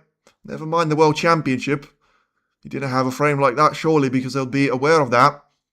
He's 3 pots away from making history, because to make a snooker, to be a snooker behind in the final, and so many chances given away to John Higgins. I mean, this is not a laughable matter at this stage. Yeah, I mean, that is going to be beyond belief. He still has got 2 shots remaining. He gets the blue in. He puts himself under a little bit of pressure on the pink. And, well, Higgins, I bet he'll be looking over his shoulder, trying to see if he's going to miss it. He needs him to miss it. And, ooh, he's missed it. I said ooh because I thought he was going to catch the jaw. This is going to be the biggest let-off. Can he see it, though? He can't. I mean, I don't know what's going on now. Worst frame of Higgins' career. It's not yet. It's not yet, because he still, technically, he still has a chance, and he's back to John Higgins. The problem is, he can't see this pink. It's over the pocket, but he can't see it. And it's not close enough for you to try and play it off the cushion. I mean, that is it. Straight away, as soon as he played that shot on the blue, I was thinking about, why have you put yourself under so much pressure? Because he was putting the distance in between the cue ball and this pink. And, well, does Higgins just try and hammer it home? If it's pull, it's easy. You get it off the ball cushion and you pot the pink. There's no messing around, but it's not pull, it's snooker. And, well, if he tries to get this cue ball too close to the pink, he can't afford to foul. Ooh, I mean, has he just about got the contact? I don't think he has. That's going to be 6 points. And you know what that means? I think at this position, you can try and ask him to put it back. And, well, I mean, this is probably the biggest drama I've ever seen, especially for that to be in the final. I mean, I'm thinking about, you know, Wilson can try to ask John Higgins to try and play the shot again, surely. And that's what he should do. And I think probably someone said at the re-rack, well, I could pretty much feel it there, because, well, Higgins is not smiling. Wilson is smiling about it because he's got nothing to lose. It's been a nothing frame for him. And instead, the frame when he said that, Higgins won't be smiling about this one. He will be if he wins it. He will be in the horrors if he manages somehow to lose this frame. Back all day. And John Cook always in the finals. First Masters for Wilson on the way. Well, listen. I mean, yeah, you have to put it back, and that's what Wilson has done. There's no point. Like, you don't have to be taking a risk like that. And just, you know, it's all been going wrong there for Higgins so far. And we need the cue ball to be respotted perfectly in behind the black here. And yeah, 117 points scored, 13 at the table, and still no idea on who is going to be the winner of this frame number 11. And when you talk about drama in the vocabulary, you can almost put this frame number 11 very much as the definition of it. Now then, attempt number 2. I mean, he can try and afford it to miss it again. I don't think he wants to. And he should be able to get this cue ball onto the pink well enough. And, of course, whatever you do, don't play too hard. And get the cue ball to drop. He hasn't. And that's going to be good enough for this to be a 50-50 battle. Touching this time, yes. He was always going to do that, to be fair. So, it was a bit of a nothing. But Wilson had to make sure that, you know, you can't really say he was always going to do it. You have to watch him do it. Because he couldn't do anything from the position that he found himself at previously. Crazy frame. Well, talk about crazy. They've done 12 frames of Christmas recently on the WSD channel on the YouTube. I'm looking forward to seeing this one when the Christmas comes again next year. Well, this year I mean, but next winter. Because the best part is we're going to be watching this one live, and we still have got no clue on who's going to be the winner of the frame. And who knows? I don't think there can be a respotted black, but I wouldn't be surprised if there is going to be. And, well, maybe a specific foul shot on the pink and the black, and maybe we are going to see one more of those. For now, it's just a safety shot that Wilson has played. And getting the cue ball to stay onto the black wood cushion. I mean, the irony of all of this, I just thought about it for a second because I thought, is it possible to take it as a long shot? I mean, can you imagine how, whatever he says there from Wilson, how pissed he will be if Higgins manages to somehow win this one as a long shot? I think he'll be absolutely fuming, and I think he'll have every right to do so. And, well, I didn't mean to do it on the... Oh, yeah, remember that Higgins only needs the pink. And that's probably why he was going for this long shot. He missed it. He's not going to be cuttable, though, for Wilson. He's got even closer to the ball cushion. Frame time over 35 minutes. I've just realised that Wilson needs both of them, but Higgins only needs the pink. And he's going to be over the line. Whatever you do, by the way, Wilson has to make sure the first opportunity, he is going to go for it. Because all of those misses from Higgins, as much as, as weird as they have been, at some point, he will pop this pink. And I still think that he'll win this frame, by the way. For the simple reason he needs one less shot to be made than Kyren Wilson. Remember, 21 minutes ago, he missed a black off the spot. One of the easiest black that he's had to play in the entire match. He missed it. I said he's over the line a couple of seconds ago. And then, and then all the rest of those shots happened. Now then, just the safety to be played. Has he judged the pace well enough? I think he has. He has judged it really well, to be fair. And putting them pretty much identically. One onto the left side cushion, just above the blue line. And one of them on the right side cushion, alongside the pink spot. Higgins BP raising. He's breathing heavily when he fouls it, when he's trying to escape. Snooker. Well, I mean, I would be. I mean, can you tell me the frame like that he's ever gonna... has ever lost in his career previously, or he will do so in the future, remaining years of his career, he'll never do so, and I don't think he's ever had anything like this. I know he had the brilliance of the decider against Mark Allen and Zhao Godon and Mark Williams, but I don't think we have seen anything like this for him in his entire career. And the best part about it is that it's still not over. Another long shot potentially available to Wilson here. Safety success. Numbers are going to be dropping down massively there for both of the players. Safety success 72% for Wilson, 71% for Higgins. And remember, this is still only the third frame of the second session. And, is it going to be the end? Is it going to be the end? Where's the cue ball? It is surely now going to be the end. Well, not yet, because that's 6 points given away to Higgins. Whatever you do, Kyren, don't do this. And, I mean, he still has got a very important shot to be made there. Because he's 11 points clear, 13 at the table. And, well, surely he can't miss this one. I mean, he's still a professional player. I know his heartbeat is going to be going through the roof. But he can't miss this one. I mean, beyond all the jokes, there's going to have to be questions asked if he misses this one.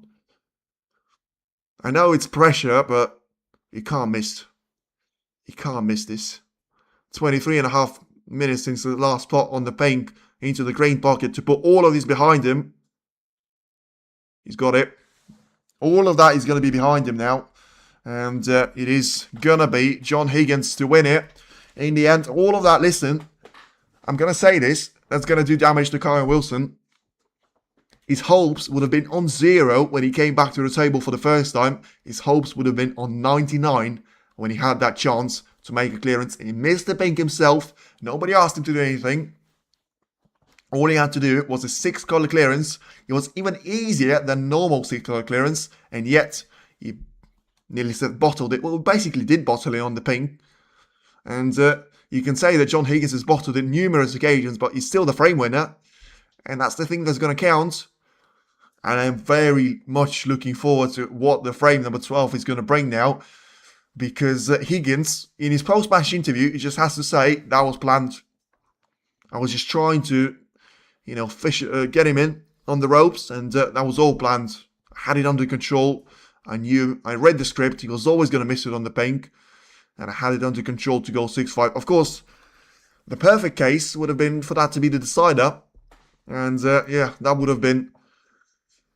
Yeah, that would have got more views than the Titanic at its premiere. That would have been box office there. Netflix would have said, no, that's too unrealistic there for us to be making a series out of this. But listen, it worked out, and Higgins is going to be the winner.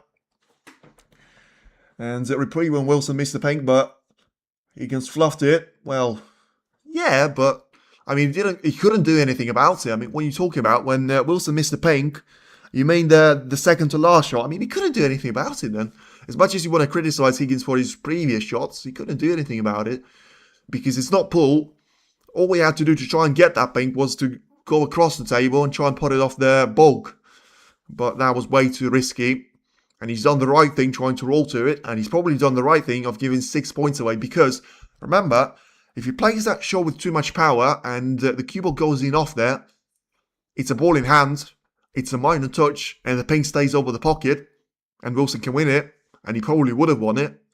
So he's done the right thing there. 10-8 Wilson, don't count it yet. My grandma will pop this. Well, listen, anything is missable from the pressure. And I still remember that match of Ronnie O'Sullivan against Watchalong, where I thought he was going to be going the distance, and yet Ronnie somehow managed to screw himself over and run himself out of position from the yellow onto the green. Didn't happen with John, and that's the main thing for him. It is still Kyren Wilson 6, John Higgins 5 now. It's not going to be the worst in his frame in his history, because there's a very funny line there in between it being the best frame in his history and the worst. And it still probably wouldn't be the best one, but he'll be one of the most important one if he is to go on and win this match. Can you possibly imagine John Higgins to go 3 frames down after a frame like that and for him to be the champion of the Masters? Absolutely no way. Maybe if that happens at the start of the first session, I could see that one coming, but not when it happened at the second session. No way. You don't have that 2-hour gap to try and reset your mindset. And right now, I am looking forward to the response of Kyren. He's done it before, and he's done it in the match against Robertson, where I thought he was down and out, especially at 5-4. He's now 6-5, but it is the race to 10. Is he going to be 6 frames each? It looked like we're already on our way for that to be the case. And, I mean, tough luck if you're a referee trying to calm this crowd down. I mean, if I was there, the noise would be going through the roof without me, but I'd be contributing to it. And, well, what a final. And it's only 11 frames in.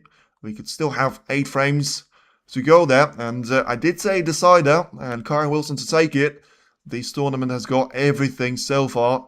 Let's see if he's going to deliver. One last treat for us to savor and enjoy. Back to Higgins and back to Wilson there after the break-off shot from John. And ooh, that was aggressive. Could this be the sign of things to come? A long shot given away. Now, another point is that how does Kyren Wilson is going to react? But another point to it, how does John Higgins react? Because if he doesn't step up from this, I mean, as much as you can praise him for it, he did get lucky that the paint was missed there by Wilson. And therefore, he needs to step up his game himself. He should be able to do it. But whether he will do so or not is going to be another matter of things. Yes, he played the right shot on the paint. Yeah, I mean, come on. What are you talking about? There was no way that he was going to actually commit in the final, being 6-4 down. Sort of under threat to go 7-4 down. He was never trying to hit that shot and pot the pink at the same time. Never. Absolutely never. Right then, he has refused the long shot. Has he given the same long shot away though? With a better angle to Wilson. This is going to be box office here. Is he going for it? The black is slightly out of position. Of course he'll go for it. Whether he'll make it or not. I mean, I always admire his character. Let's see if he's got that mental game in his locker. Wow, somehow he does.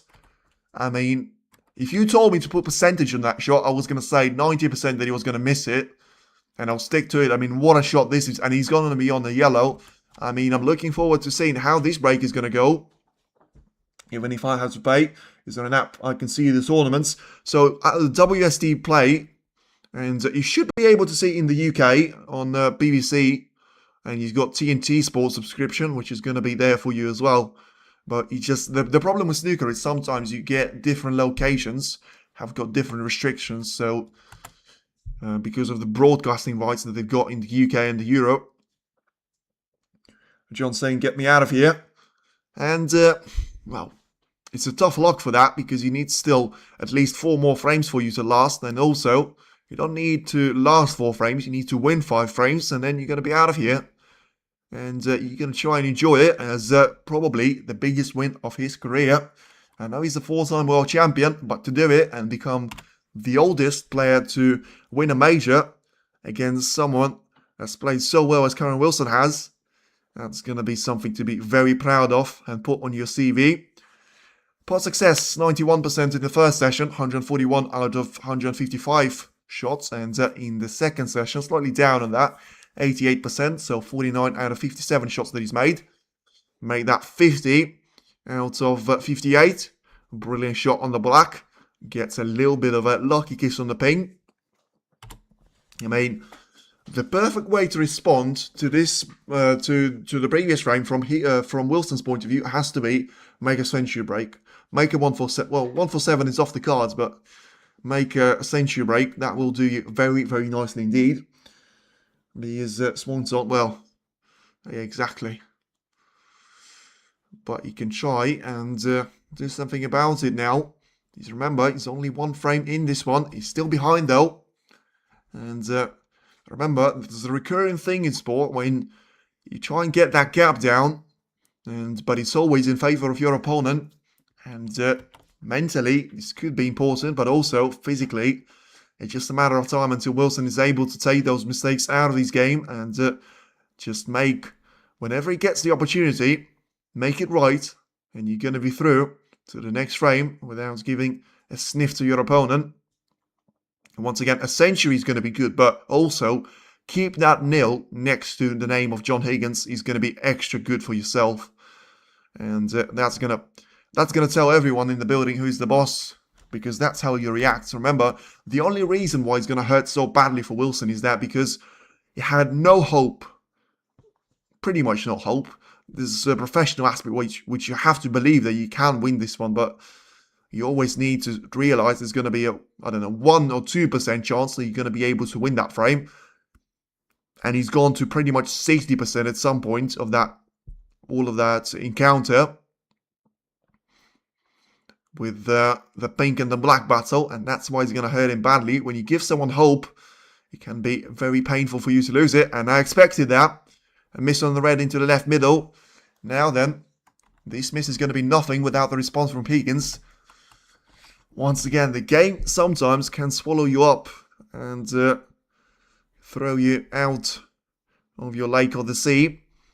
The good news for Wilson, though, he was playing for the blue, so he hasn't given anything away here to John Higgins, which is going to be classified as easy. And when I say he hasn't given anything easy, I'm not sure he's given everything at all, because of the reds into the left corner just all seems to be in the way of each other.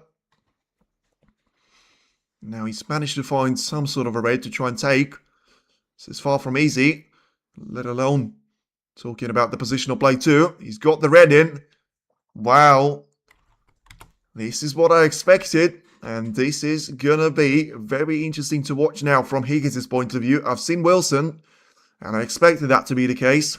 Now then, I expect Higgins to try and make it a break of 70 points here.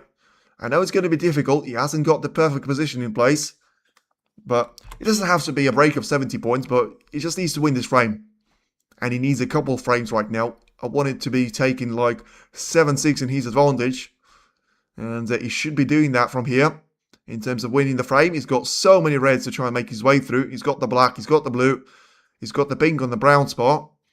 And he's got the tools, he's got the confidence. Does he have what he takes? Well, we know the answer to that one. But on this particular occasion, you know the past is in the past. And now you have to try. And you've got the reputation of doing it over and over again. Let's see if he's got it one last time in him for this particular frame. And then we move on to frame number 13. This game is a lot of mental stuff that plays with... Oh, listen, absolutely. I mean, it's bad enough to sort of say to yourself, I can try and come back in this one when you're not playing well. But also, when you know that everything is at stake, you've played so well, but you also are very much aware of the fact that one shift and one frame like that, like frame number 11, and it could all be gone there. And that's today, that's going to be the difference between 3 titles and the first title, and that's going to be the difference between £140,000 and £350,000. Now then, Higgins still has to try and concentrate on those shots. Oh my word. He's missed the black of the spot. He can't believe he's fuming. He's more fuming than I am. He's missed an absolute sitter of the black of the spot. And it put Kyren Wilson right back in this one. Well, if it was the script which I was writing, I don't really see the part of this being in there. He's put the black out of position though. And there's a very different point there of having this position, of all of those reds being such great, in a great place there. But having the black to try and make your way through. But now he doesn't have the black. He doesn't have the pink. He only has the blue and the bold colours. Well, yeah, I did expect Wilson to make a mistake, the one that he did. I didn't expect Higgins to be making anywhere near as bad of a mistake as he has. This could be, well, another twist there. Another change. Don't understand why Higgins refused the first red that Wilson potted. Well, listen, it's been way past that point. We've got 19 unforced errors in 11.5 frames, so pretty much averaging 2 in a frame there. 11 for Wilson, 8 of those for Higgins, but the last black should be counted for 5 of those because, I mean, it's always down to what your opponent can produce from this one, but 10 points behind now, Higgins, and 86% for pot success for Kyren Wilson in the current session. Remember, this is the last frame. 81 pot success of John Higgins there. Long pot success, 20% for Higgins, 50% for Wilson. But remember, the 20% that Higgins has got next to his name has been absolute sitters of reds. And current session highest break, somehow, it's 33 points for Wilson and it's 71 for Higgins. Explain that one to me. John's head's gone, I think. I don't understand why and how can it be gone there if he's managed to have such a getaway, get out of jail card in the previous frame. Surely he's going to be flying in there and jumping with the euphoria there. And somehow he's missing the black of the spot like that. Well, still, listen, the frame is not gone. 18 points advantage. You've got 75 points to make your way through. Don't know why he's lacking 5 points there. Now he's got them. And it's back down to Wilson now. And it's a horrible feeling when you're in your chair, but it's a brilliant feeling when you're back at the table for the first couple of shots because you feel like you've got the world under your feet because you've got everything under control in terms of it all depends on you, what you're going to try and do now. And if you put all of those reds and colours, you're going to win the frame no matter what at this early part of the frame. You think so, but yeah. Listen, that was going to be my prediction. And I expected 8-6 out of this one in favour of John Higgins, really. And all of a sudden, now he finds himself 25 points back. I think the worst news is going to be yet to come there for Higgins because he's going to need one of those 3 bad reds there, Wilson. And that's all it takes. That's going to put him 43 points remaining. With the gap at that stage should be higher than that. And, well, that's a very, very cheap way to lose that frame. And once again, he's 1 frame away there of Wilson. And he's unable to make it even frames count right now. He's managed to do it at 3 frames each. Wilson managed to step up his game and make 2 century breaks. And from then, he was unable to get level on terms with him. He was close. He was 4-3. He was 5-4, he was 6-5, but every single time Wilson just seems to find another gear, and John Higgins drops a gear down. So a downshift for him, and an upshift from Wilson's point of view. Now then, 31 points, 59 still at the table, and 31 being the deficit. That's going to change to 32 being the advantage, and 51 still at the table. So that's exactly what Wilson is, why Wilson is taking so much time in between those shots. He's trying to monitor the way that he needs to try and score those points. I think he needs a pink, certainly. He needs a red. And then maybe he's going to need another expensive colour there. So that's going to get him on 13 more points. He's got 32 of a gap. Yes, so that's get him just about over the line. So he needs the pink. And he needs one more red, an expensive colour to go with it. And he's just played an absolute cracker of a shot. He was thinking about trying to get the red of the side cushion closer to the pocket. And he's managed to do so. This is going to be the response of a champion. And he's 2 shots away there from John Higgins needing a snooker. But I will be honest with you. As much as you think, oh, maybe the same thing's going to happen. But this time it will be Kyren Wilson being the main person on the cast. But I don't think he will. I don't think John got what he takes, unfortunately. And Wilson gets a nice kiss on the pink. I mean, it's incredible. That shot on the black is going to cost him the frame. And this is going to hurt twice as badly. Because when you've been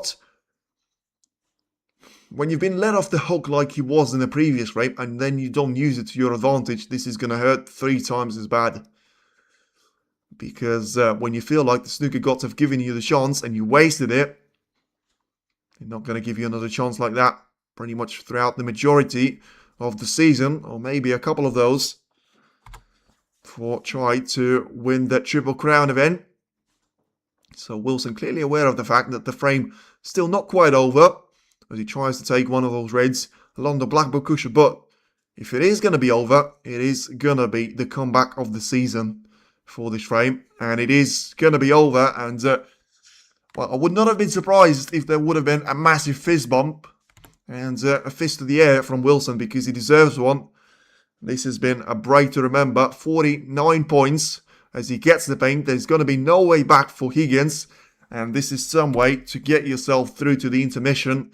And I bet John Higgins is going to be glad about that one. Well, it has been a shift in mentality. A couple of frames now on the bounce.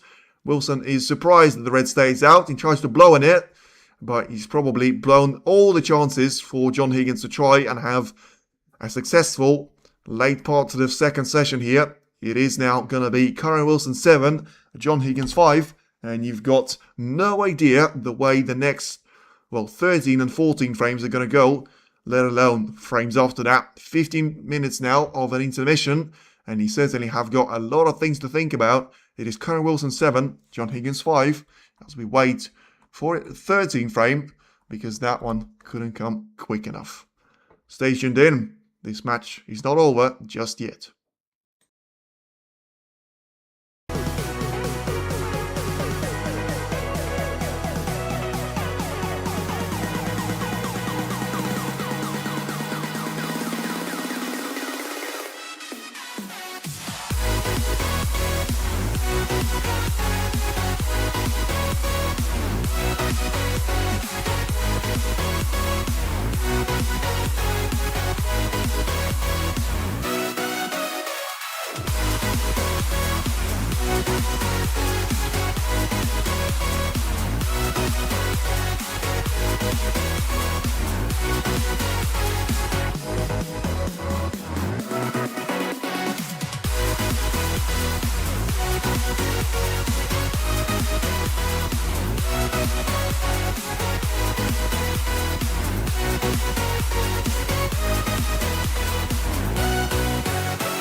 Messing with my head again. You had your heart set on me, but these feels, they come and go, and they come so easily.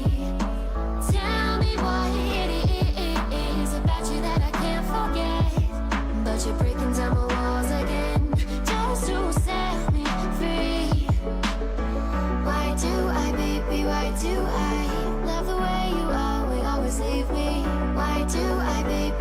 do I love the touch but never love the feeling?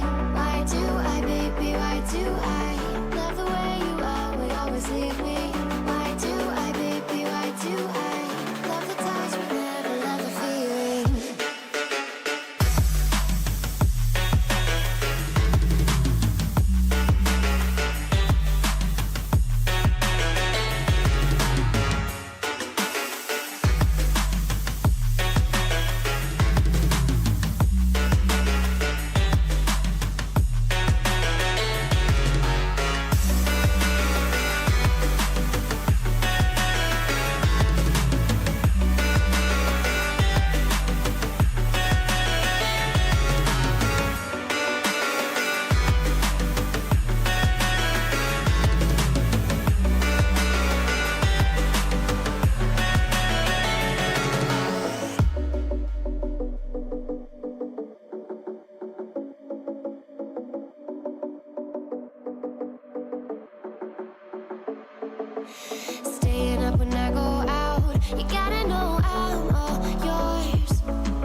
empty hearts and neon lights. They're playing with my mind. Gotta get out of here tonight. Oh, I wanna run off and fly. And I'll tell myself it's fine to be alone, just to find somewhere that finally feels like home. Oh, oh, oh. I hate all this overthinking. Oh, oh, oh, oh. The more I swim, the more I'm sinking. Take me to a world of silver. No more heartbreaks, tears, painkillers. Take me somewhere unfamiliar. Bring me back to where we started out. Get me out of now, to where we started out. Get me out of now, to where we started out. La la la la, oh oh. Get me out of broken hearts and starting fights, turning truth to lies. Gotta get up, stop wasting time. Yeah, I wanna run off and fly. And I'll tell myself it's fine to be alone, just to find somewhere that finally feels like home. Oh, oh, oh. I hate all this overthinking. Oh, oh, oh, oh. The more I swim, the more I'm sinking. Take me to a world of silver. No more heartbreaks, tears, painkillers. Take me somewhere unfamiliar. Bring me back to where we started out. Get me out of now, to where we started out. Get me out of now, to where we started out. Oh no, oh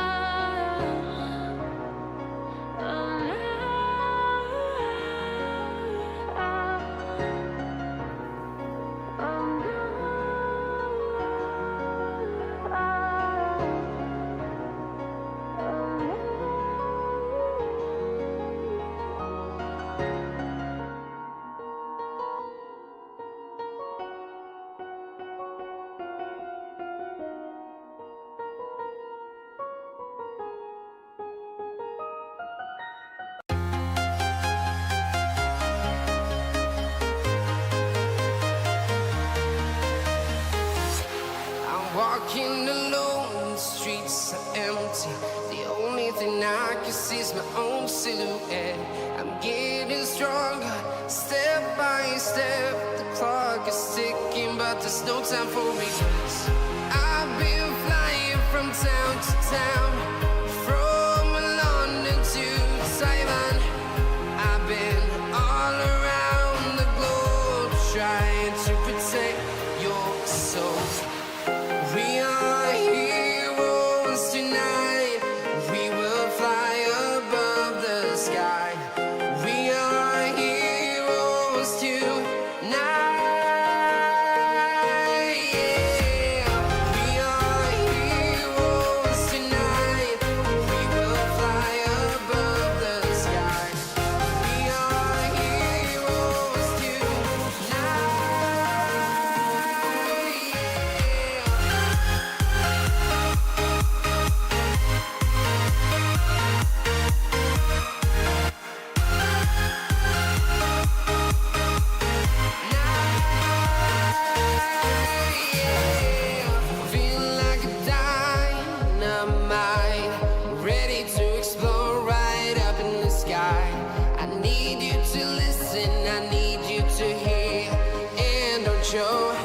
any fear.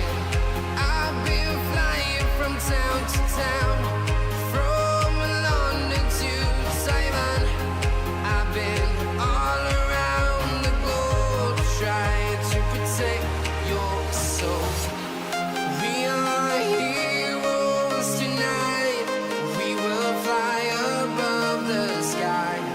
We are heroes tonight. Yeah.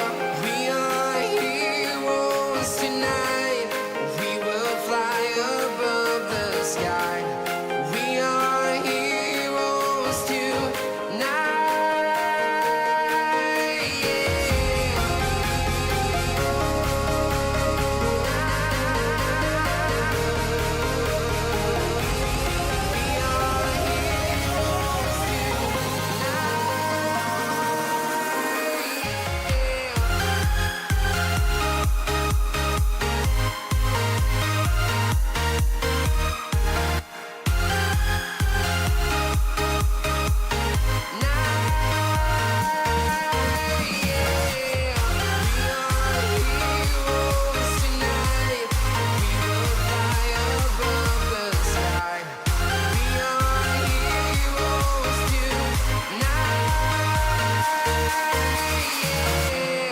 I've been flying from town to town, from London to Taiwan.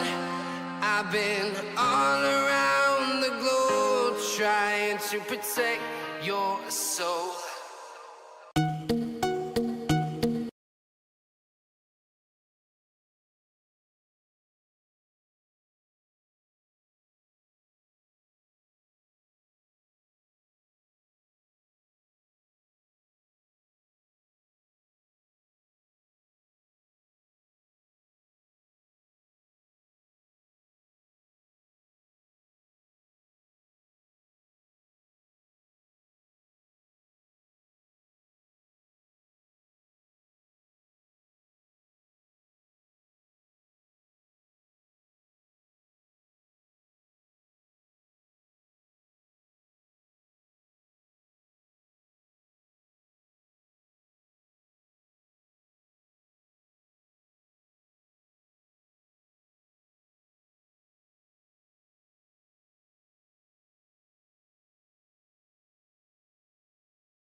Right then, and for one last time at the Masters in 2026, it is the intermission about to be over, and we're about to welcome the players back for one last time. And is it going to be 3 more frames, or is it going to be 7 more frames, or anything in between? Wilson needs 3 more frames, Higgins needs 5 more frames, and there still can be around 7 of those. for grabs there in between the players. As we now wait for both Higgins and Wilson to make their way back. They're waiting for the announcement to be made, and here they come alongside the referee. It is gonna be the story for one of them, and well, the brilliant story for one of them, the light and the heartbreak for the other. But which one is gonna be which? I still think that is Wilson's match to lose, especially now that he's managed to put that incredible frame number 12 behind him. Certainly looked like it with frame number 12 performance and his brilliant clearance. And able to put all of that to bed. All the talk from my side that he was going to be very much compromised from his performance point of view. But he was able to shut me down. And shut down whoever he was criticised by. Now then, cue ball to be sent down the table for the 13th time. And for the 7th time, it is going to be done by Kyren Wilson. Not the best, but not the worst break-off shot that we've seen. And straight away, the black is going to be compromised massively there by a handful of those reds. So I'm not too sure if Higgins is going to be able to try and put that long shot curse behind him. Or is it going to be more of about trying to be consistent and trying to press on there for Wilson? Well, Wilson probably knows that he can try and take those risks when he's got that 2-frame advantage. But finally, it was just a matter of time. But is he going to be on the collar? Remember I said the time that he makes the long shot, he's not going to be on the collar. He is going to be on the collar now. And it's a great chance for John Higgins to try and get underway. As I say, for now, just keep that pressure on. And you should be able to try and win another frame here. Of course, 7-6 is very different from 7-5, and certainly it's going to be very different from 8-5 as well. In the final, he's got 4 out of 19 shots when it comes to long shots, so 21% there. And that would have compromised his tournament. Long pot success massively as well. But for now, he needs to focus on the ability to still try and get something out of this final. Because it is going to be the win or nothing for John Higgins at this stage. And he's on a break of 5 points, trying to ensure that that win or nothing is certainly going to be the case here for him. So looking back on the left part of the table, he has got a couple of reds to try and make his way through. One into the right corner, and one which actually can be potted into the left corner, left middle, or right middle as well. For now, the one into the right corner about to be taken. I think he was trying to play for the pink. And very interested to see there the approach that Higgins is going to take. Because he probably has got around 16 points there guaranteed to himself, but nothing after that. Still, it is Wilson leading, only minorly though, 52 to 48% for him to be in the title. And of course, the break that Higgins has just started probably proves that.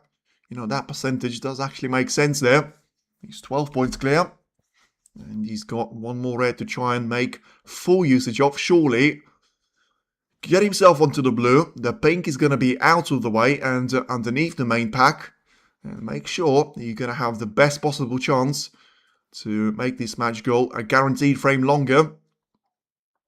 For now, of course, it is a minimum of 15 frames that we'll witness. But it could change to 16, 17 very quickly if Higgins is able to win 2 more frames here and get his score sheet to be changed from frames 1-5 to frames 1-7. Now then, this is the red and this is the blue. What he's going to have to be decided there for this position. Is he going to have to be at this turn, or does he need one more opportunity for him to try and come back to the table? Give the turn to Wilson. And the shot that will decide the way this frame goes. And I think he's alright. You know what? He is alright. I thought one of the reds that was coming back there from the side cushion was going to be in the way of another red, but I think he is alright. He's got 2 reds available right here, right now, and then he's got a couple more of those to try and make his way through. As I say, I think that black being compromised by one more red, the pink being out of the game for now, is going to cost him the positional play. And the smooth break here But he still has the chance to try and play for the blue, at least on the first couple of shots. He's manages to get 3 of those reds out of the way. So, you know, you take 4 more. All of a sudden, you only have 8 of those reds to deal with, whilst having a significant points advantage next to your name as well. So that's...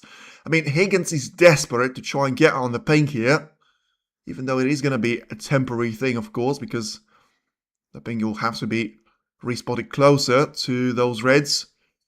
Unless he's managed to free up the pink spot. Of course, remember, when you take the cue ball from the blue onto the pink, onto the main bunch of rose reds, he should be able to get himself somewhat close to getting that pink spot to be freed up. He's gone for the red and he's missed it again. So a carbon copy of the previous frame where he's done a bit of the hard work and he misses a simple black at that stage. Right now it is going to be a simple red being missed, and all of a sudden it is advantage Wilson again. And I mean, he struck that one cleanly, and that was super close, because for him to play that shot with power, he had to ensure there was no contact on the red, which was so close to the pocket. And my word, he certainly didn't leave any of a margin for that. Needs to do it again on the ping that he's played for.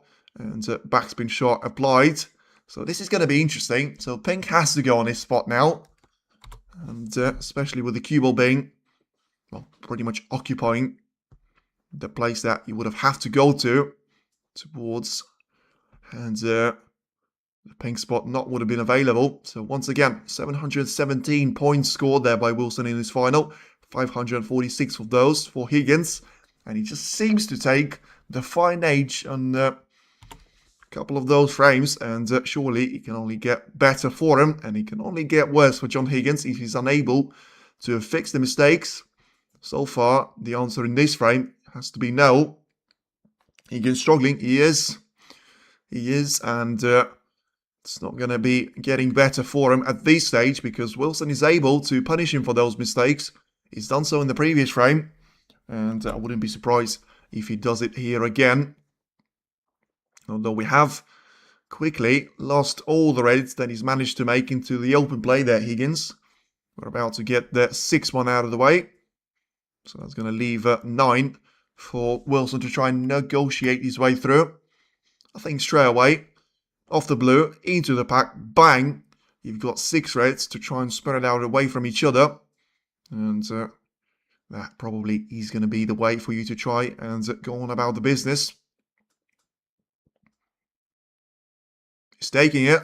Has he gone the same story? It is the same story there. Kyren Wilson's done it for the 2nd time in this match, where he spotted the blue, but he also has spotted one of the reds along the way. Surprised that he's smiling. I know he's got 7-5 lead, and I know that John Higgins is not playing well, but still, it is not what you need when the match is not over. There's always a chance for the opposition, and maybe that's just one of those smiles that, as I said previously, he's going to be trying to hide the disappointment, which certainly is going to be there.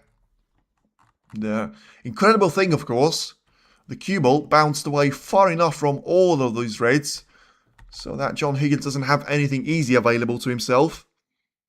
Got a couple of reds which you can try and go for, but with his current form, I think he'd be struggling to make any of them.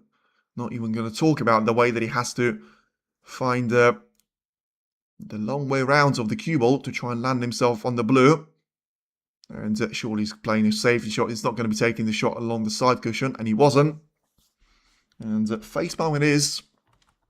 Certainly facepalm it is.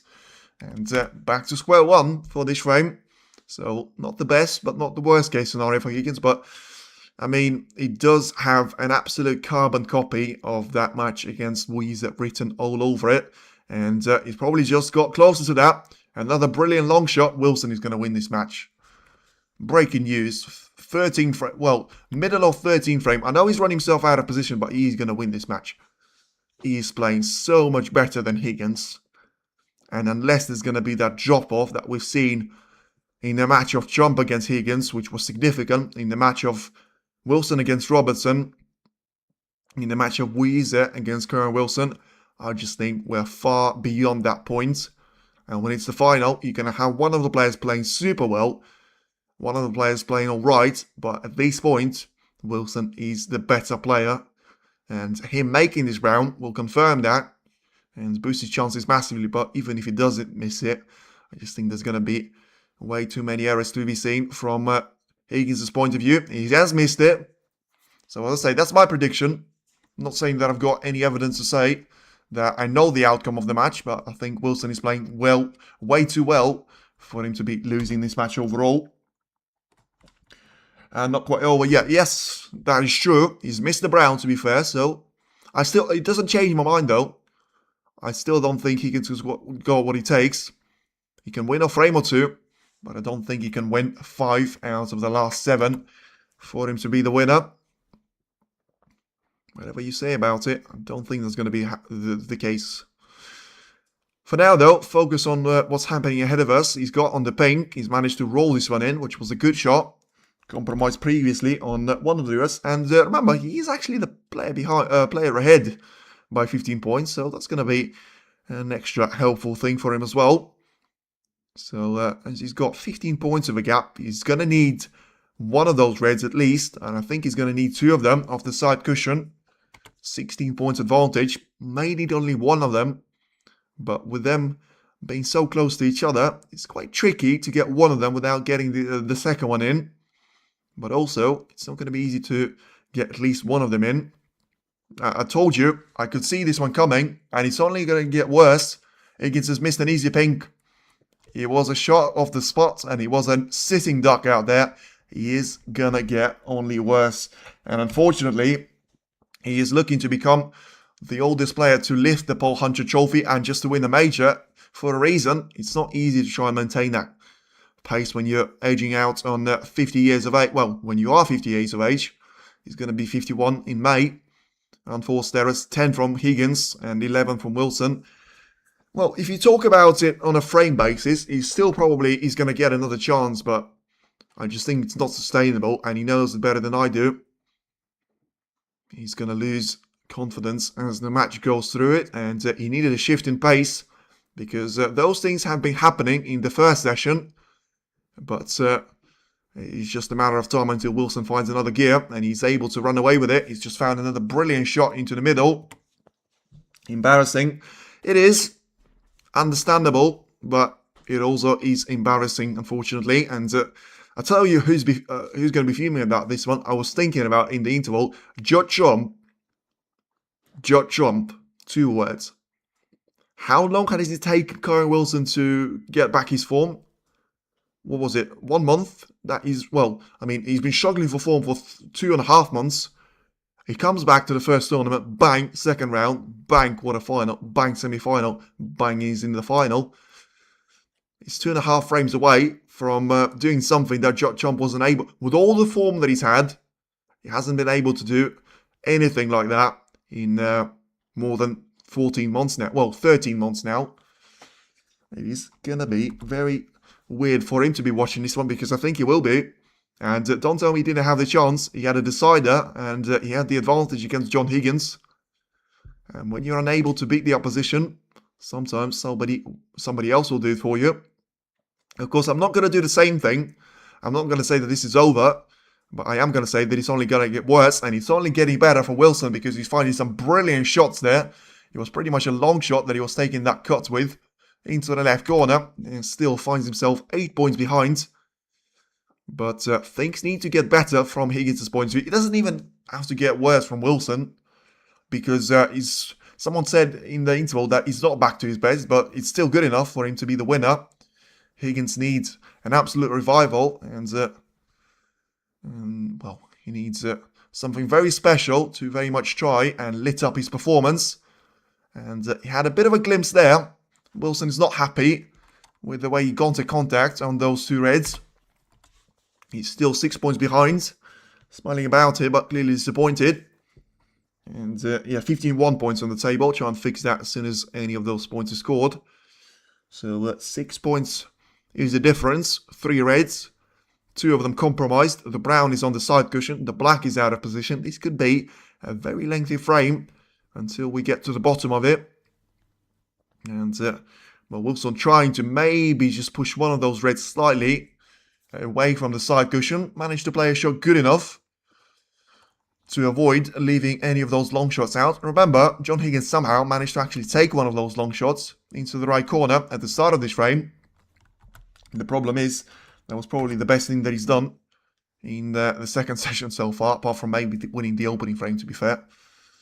You know, he had I'm not going to say that he had a brilliant job that he's won that 11th frame, because, you know, you can laugh and joke about it, and if he wins this match from that point, he obviously has to say that it was planned, but it's going to be extra painful for you to lose the entire match here.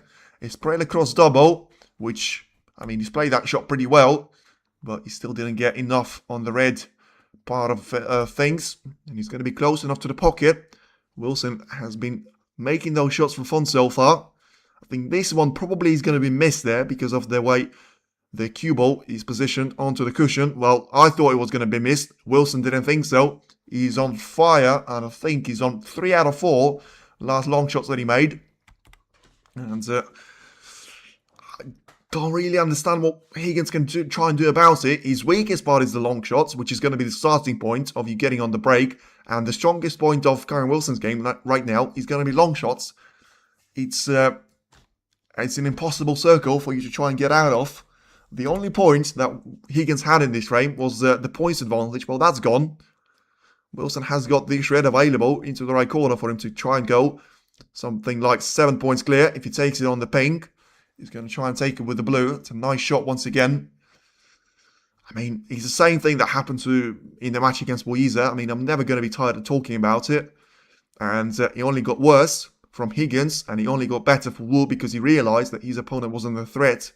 So he could take the pressure factor out of the game and just focus on getting over the line. And still, he wasn't playing perfect, by the way. As, ooh, that was a risky shot there. Wilson probably has to be happy with the cue ball not dropping in, but he certainly could have been luckier in terms of being on the red after playing such a good shot on the blue. 6 points advantage for Wilson. So it doesn't really change his life if he managed to get this shred in, because he still needs that brown, which right now is in a horrible position. And of course he needs as many points as possible, because, you know, just put more and more pressure on John Higgins, and you can never have too many of those points until you are officially the winner of the frame. Don't know what you do about this red though, because you'd be tempted to go for it into the middle, and I think you have to, but whatever you do, make sure you catch it on the front jaw and not the rear one. He's gone for a safety shot there. So once again, a brilliant shot there from Wilson. You can see that one already, because even if he's not going to be snookered, it is going to be. You remember the Q-tips video on the Stephen Hendry's channel where he was talking to Wilson and he said, what is the hardest shot for you to try and play? Well, that's what he said to himself. Cue ball perfectly on the black ball cushion, and the red right at the top of it, pretty much perfectly lined up on the ball cushion as well. So 6 points advantage. And let me just sort this one out. 35 at the table. There we go. So 37 plays 31. Is Higgins able to get himself out of this position? He is. And he's played a really good shot there, to be fair. Putting the red perfectly on the side cushion. So it's not going to be enough to put any pressure on Wilson. You should be able to just hit that one full in the face. Off the bulk, off the left side, off the right side, and into the black ball zone. Whilst the cue ball is going to be resting onto the ball cushion himself. That's exactly what he's played. Couldn't quite get the cue ball close enough to the ball cushion, but didn't have the necessity to do so. Once again, back to Johnny goes. And he's going to need to try and, well, force Wilson into an error really at this stage, but he needs to do it twice because, I'll be honest with you, can't really see him having the ability to get this red and also get the brown off its problem position, and certainly can't see him get this red if he's going to play shots like that. Once again, puts it close to the cushion, close to the pocket, and just a matter of time until Wilson puts this one away. And of course Wilson will be having an absolute time of his life if he is to win this frame. That will give him so much freedom in terms of what he can and can't do. If in comparison to the scoreline being 7-6. Now, surely not 3 on the bounce. It is going to be 3 on the bounce. And every single time there, The cue ball is going to be dropped into the right middle. And this has taken a very interesting shape there because there's no red. That means you have to play the yellow. That means with the yellow being so close to the brown, John Higgins can try and nudge this the cue ball into the yellow. And I mean, whatever you think about Wilson, he certainly has got snooker gods trying to get this match to a decider. And yeah, so Higgins is... Oh, sorry, what am I on about? He can't try and get this yellow and get the cue ball onto the brown because he's supposed to be inside the D there. It's a schoolboy error. And I was thinking of him placing the cue ball underneath the D and trying to play the yellow normally whilst sending the cue ball onto the side cushion. Yeah, that would have helped. But you can only have the ball in hand inside the D, unfortunately. And don't know why I've gone 2 points for Wilson. It is going to be a very important shot there for Higgins. He tried to do it off the right side. Nope, is the answer. Kyren helping Higgins. He is. And unfortunately, the worst part is starting to look a bit like that Anthony McGill against Wilson semi-final, because he was dropping foul points for fun. And in the end, it looked like it was going to cost him. He still didn't. That was a decider of a semi-final of the Crucible. Because different stakes here. This is the final. He never had the opportunity to try and win that final against Ronnie O'Sullivan. And I think the picture would have been very similar if it would have been against Mark Selby. And Ronnie not been able to find those 3 frames on the bounce. And, well, for now, it is going to have to be another safety battle to be played. It does remind you of frame number 11, where it was John Higgins trying to just find one more colour. But look at this shot. Brilliant there from Wilson, trying to judge the pace to an absolute perfection and puts the brown perfectly on the spine. There's not the black there to be an extra problem there for Higgins, but he's got the blue and the pink in the way. And of course, the good news is, if he gets right underneath the brown, he should be able to force it high enough the table for it not to be playable with a long shot. But should doesn't mean that he will. And also, it's a big if. There's a bit of the distance there in between the cushion and the brown, as you can see, from 2 different camera angles. Whatever you do, don't hit this one thin, or you will be in trouble. He's hit this one, and he's hit it thin. I just said it. I promise you I wasn't watching in sort of with a bit of delay. Whatever I said, don't hit it thin. He hit it thin. And he's left the brown over the pocket. Thank you very much. Goodbye. And 8-5 lead, here I come. He's going to say Kyren Wilson, because this is going to be an absolute gift. And unfortunately for him, as long as he doesn't drop the cue ball, he should be good to go for an 8-5 lead to be his for the taking. Nicely done. I said don't drop the cue ball. He hasn't dropped the cue ball. He's just about fine for the blue. And he needs the blue and the pink combination. GG's frame, GG's game. 8-5 lead. Here I come. Wilson then going for this blue into the middle. He still needs the pink after it. And this is where the pressure is going to come into play. Now, got the blue in, and I think the bounce on the cue ball is going to be judged absolutely perfectly. So, he's missed the pink before. In frame number 11, I said there were similarities. He's not going to miss this one. I'm absolutely certain, and he hasn't. It is now 8-5 lead for Kyren Wilson, and unfortunately, this has turned into an absolute carbon copy of the final of the International Championship of Weezy against John Higgins. That's why I didn't want the repetition of that, because I thought we were going to see the same thing here. Unfortunately, it's a different face, and it probably could not have happened to a nicer guy, but it is Kyren Wilson doing exactly the same thing.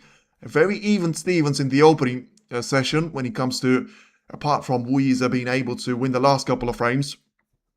Of course, to go with into the second session with 5-4 being the advantage. In the end, he was able to dominate the second session, and bada bing, bada boom. That's exactly what happens in session number 2 as well. John's tired. That's why he's like, look, well, it's a good point. And unfortunately, as I say, you can criticize him all you want, but you can't really say anything about it.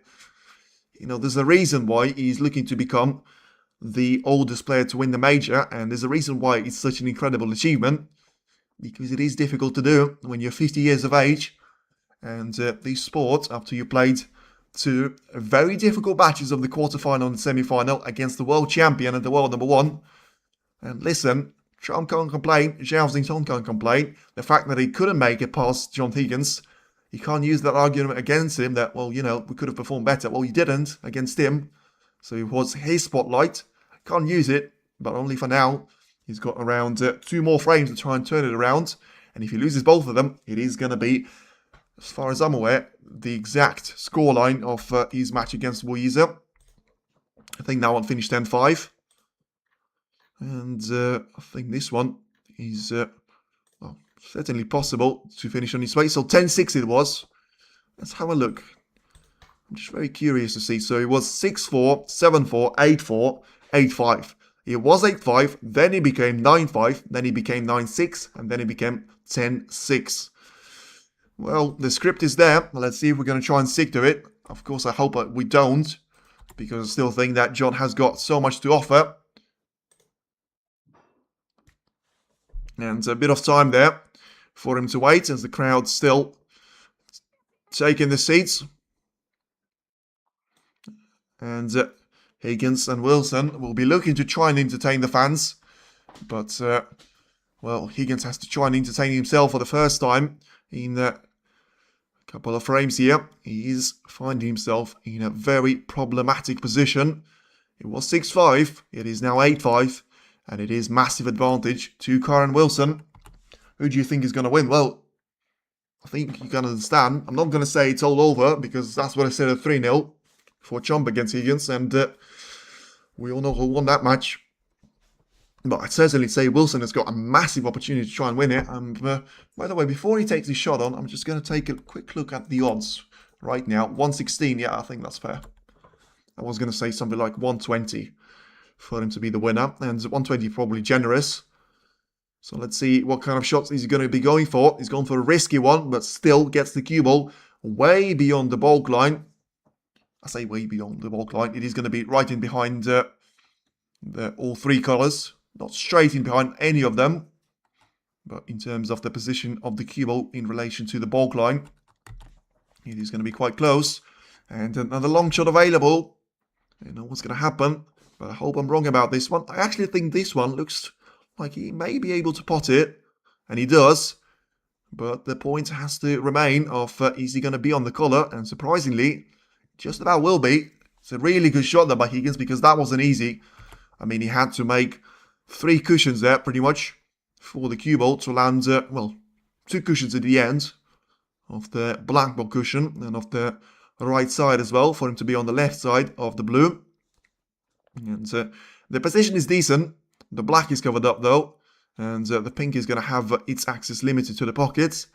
Ooh. I said limited access. I didn't say no access at all. It should be alright. It gives a little nudge to the pink. Still think it's going to be playable into the left middle. But just about. And Higgins needs a ton to give him a boost. He needs a couple of those now. And well, I mean, the broadcasting team's suggesting that maybe if you go with a rest shot, you may be able to cannon the cue ball onto the other end, free up the black into the left corner. It's going to boost his chances massively. Of course, it's not the easiest red for him to go for, but it's the most important one. And whatever you say about Higgins, he can be a fan of his, but he ain't got what it takes to try and make a break of 70 points here on purely the blue colour or the bold colours. He needs the black or pink to help him along the way. And that's going to be realistically the only chance that he's got. He's gone for it, and you can understand why. It didn't work out at all. It didn't work out at all. He hit the pack first. So instead of just cleanly hitting one of those reds and take it away from black, which I still think that he's hit it with way too much power for that to be the case, he wasn't able to get a clean contact, and I think he pushed the black first. And then cannon into the red. It's a really nice recovery though for the position that he had. Pretty much in behind the yellow of 2 cushions. Wilson acknowledging that, but once again, how much did John... Listen, if we're going to see, like, I was seeing those into interval, it is beyond boring, but if I'm just going to see repetitive of those, I'll just block you and that's going to be it. John Higgins is the legend of the game, and the fact that he's losing the final is not going to make me change my mind on that one. Once again, nice little shot though by Wilson. And he is able to get himself out of the danger zone. So once again, he has left another long shot available here for Higgins. But at this stage, I mean, it's not even about making that long shot at all. It's about the positional play, which you're going to get. And therefore, the reward, based off on the fact of, you know, you can try and take it. But if it's not going to involve guarantee on getting on the colour, there's no point in taking that shot on. I think Jong is not thinking straight. He's struggling. Yeah, I didn't really understand the body language and the way. Well, this is not a good news. The shot that he's taking on there with a long shot, I think he's getting desperate. And if he's getting desperate against Kyren Wilson, which is going to be leading and playing pretty well, it is going to be just 2 frames for us to witness. But I've said it before. Hi, I'm from India. Where can I watch this match? I think for you, as far as I'm aware, it is going to be, because it's in Asia and it's not China, you should be able to watch it on purely WSTV Play. Should be able to do. Should be able to do that. Now then, it's a shot for Kyren Wilson. He'll make this one stick. He's got no pressure on him. He'll make this shred in, and he does. You can see this one. And snooker is a technical sport, but it's also very much a sport about mental things and about psychology. I did honestly think that it was going to be 10-9, but what I didn't think through was you're probably not ready for 3 marathons in a row, and one of the players was always going to give up. That's something that I haven't thought through. And, well, he's now 6 points behind. And pushes one of those, well, pushes the blue into the right middle. He should be able to get himself on the red. Wow, just about. Slightly lucky there. But that should still do the work there for him. And just, I think, desperately looking forward to try and put the black onto the position. And remember the script, 9-5, then it's going to be 9-6, and then it's going to be 10-6. So this red is going to disappear into the left corner, and well, it wasn't possible to play for the black on this occasion. So just pushes the cue up perfectly for the 2 cushion escape once again there. Just seems to be a trademark shot for Wilson. And look at that, perfect placement of the cue ball. Just about on the top side of the blue, just giving him full access to reds on the left corner. And as he's now level on points, he should be able to try and put a bit of those in between himself and the opposition player. As incredibly, somehow, it certainly doesn't feel like it, but we've been up and running for 3 hours since the second session started. I think that frame number 11 certainly just made you forget about everything that's happened in your life before that.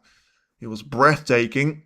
He still had the right result, but somehow it is one of the only 2 frames that John Higgins has won ever since being 5-3 down. You know, he was 5-4 down, so the opening frame that he's managed to win before Wilson got underway, and then of course that frame number 11, which had everything. And he always thought that he was going to do the damage to Kyren Wilson, but in the end, the player that hasn't managed to recover from that frame seems to be John Higgins. Different reasons, I'm sure, but same outcome. Him losing frames and being on the right track to lose this one as well. 14 points down as he takes the black into the left corner. Should be able to get himself lined up for this red. And once again, just leaves the cue ball nicely onto the black ball cushion. And put it on the side. Should be able to play the shot through it.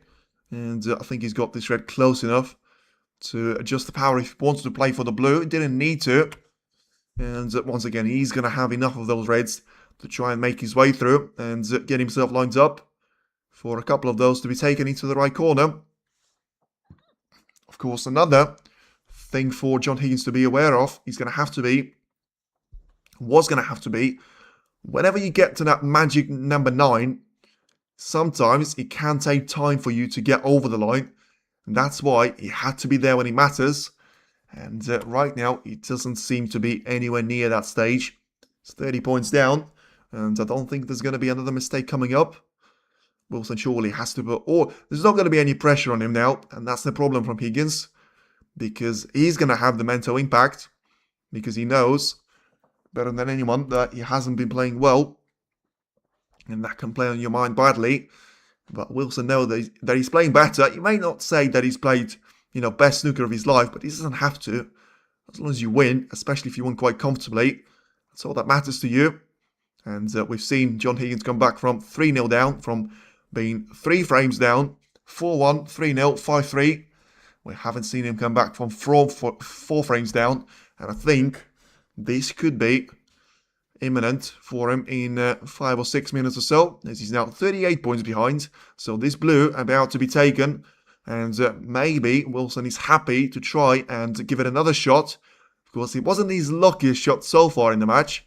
When he played the cannon and the pack split of the blue. He got a couple of those reds to drop alongside the blue on the previous occasions. That's not going to be the case now, as he played a lovely shot again. 43 points is going to be the advantage, and 75 at the table as it stands. Got a bit of a straight shot to play, so this is missable.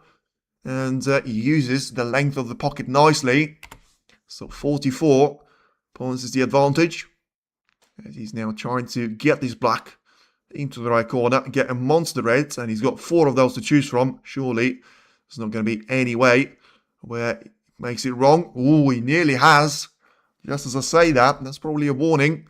I was talking more about the positional play, but he nearly missed the black. Only just about wobbled this one in, and you can see the expression on Kyren Wilson's face. He certainly wasn't happy about that one, but he got away with it. And so, just put past it as if it's never happened. What's never happened was the comeback of John Higgins, unfortunately, here so far. And, well, still, you have to give appreciation for what he's done. He's done a fantastic job to reach to this final. He was under a bit of pressure earlier on against Barry Hawkins.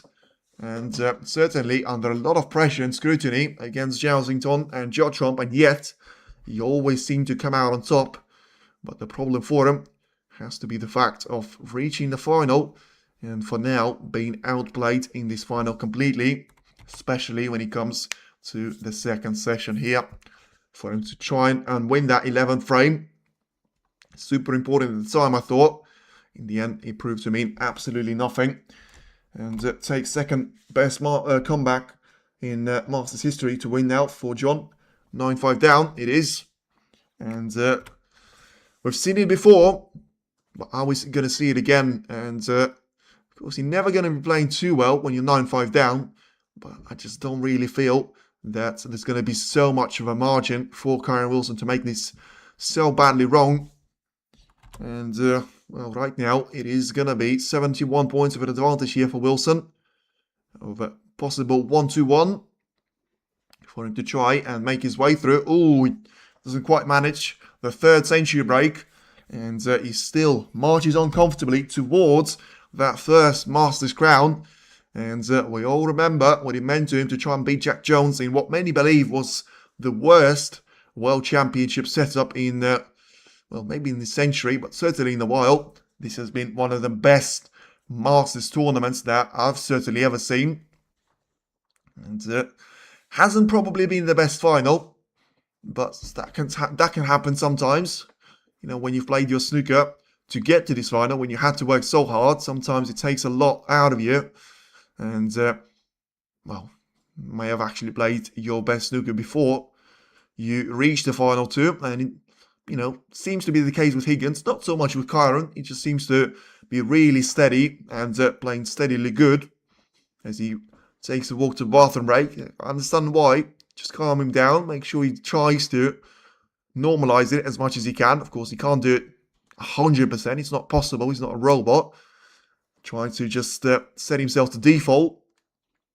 Not great final, but Red's been up there. Yeah, it's been brilliant.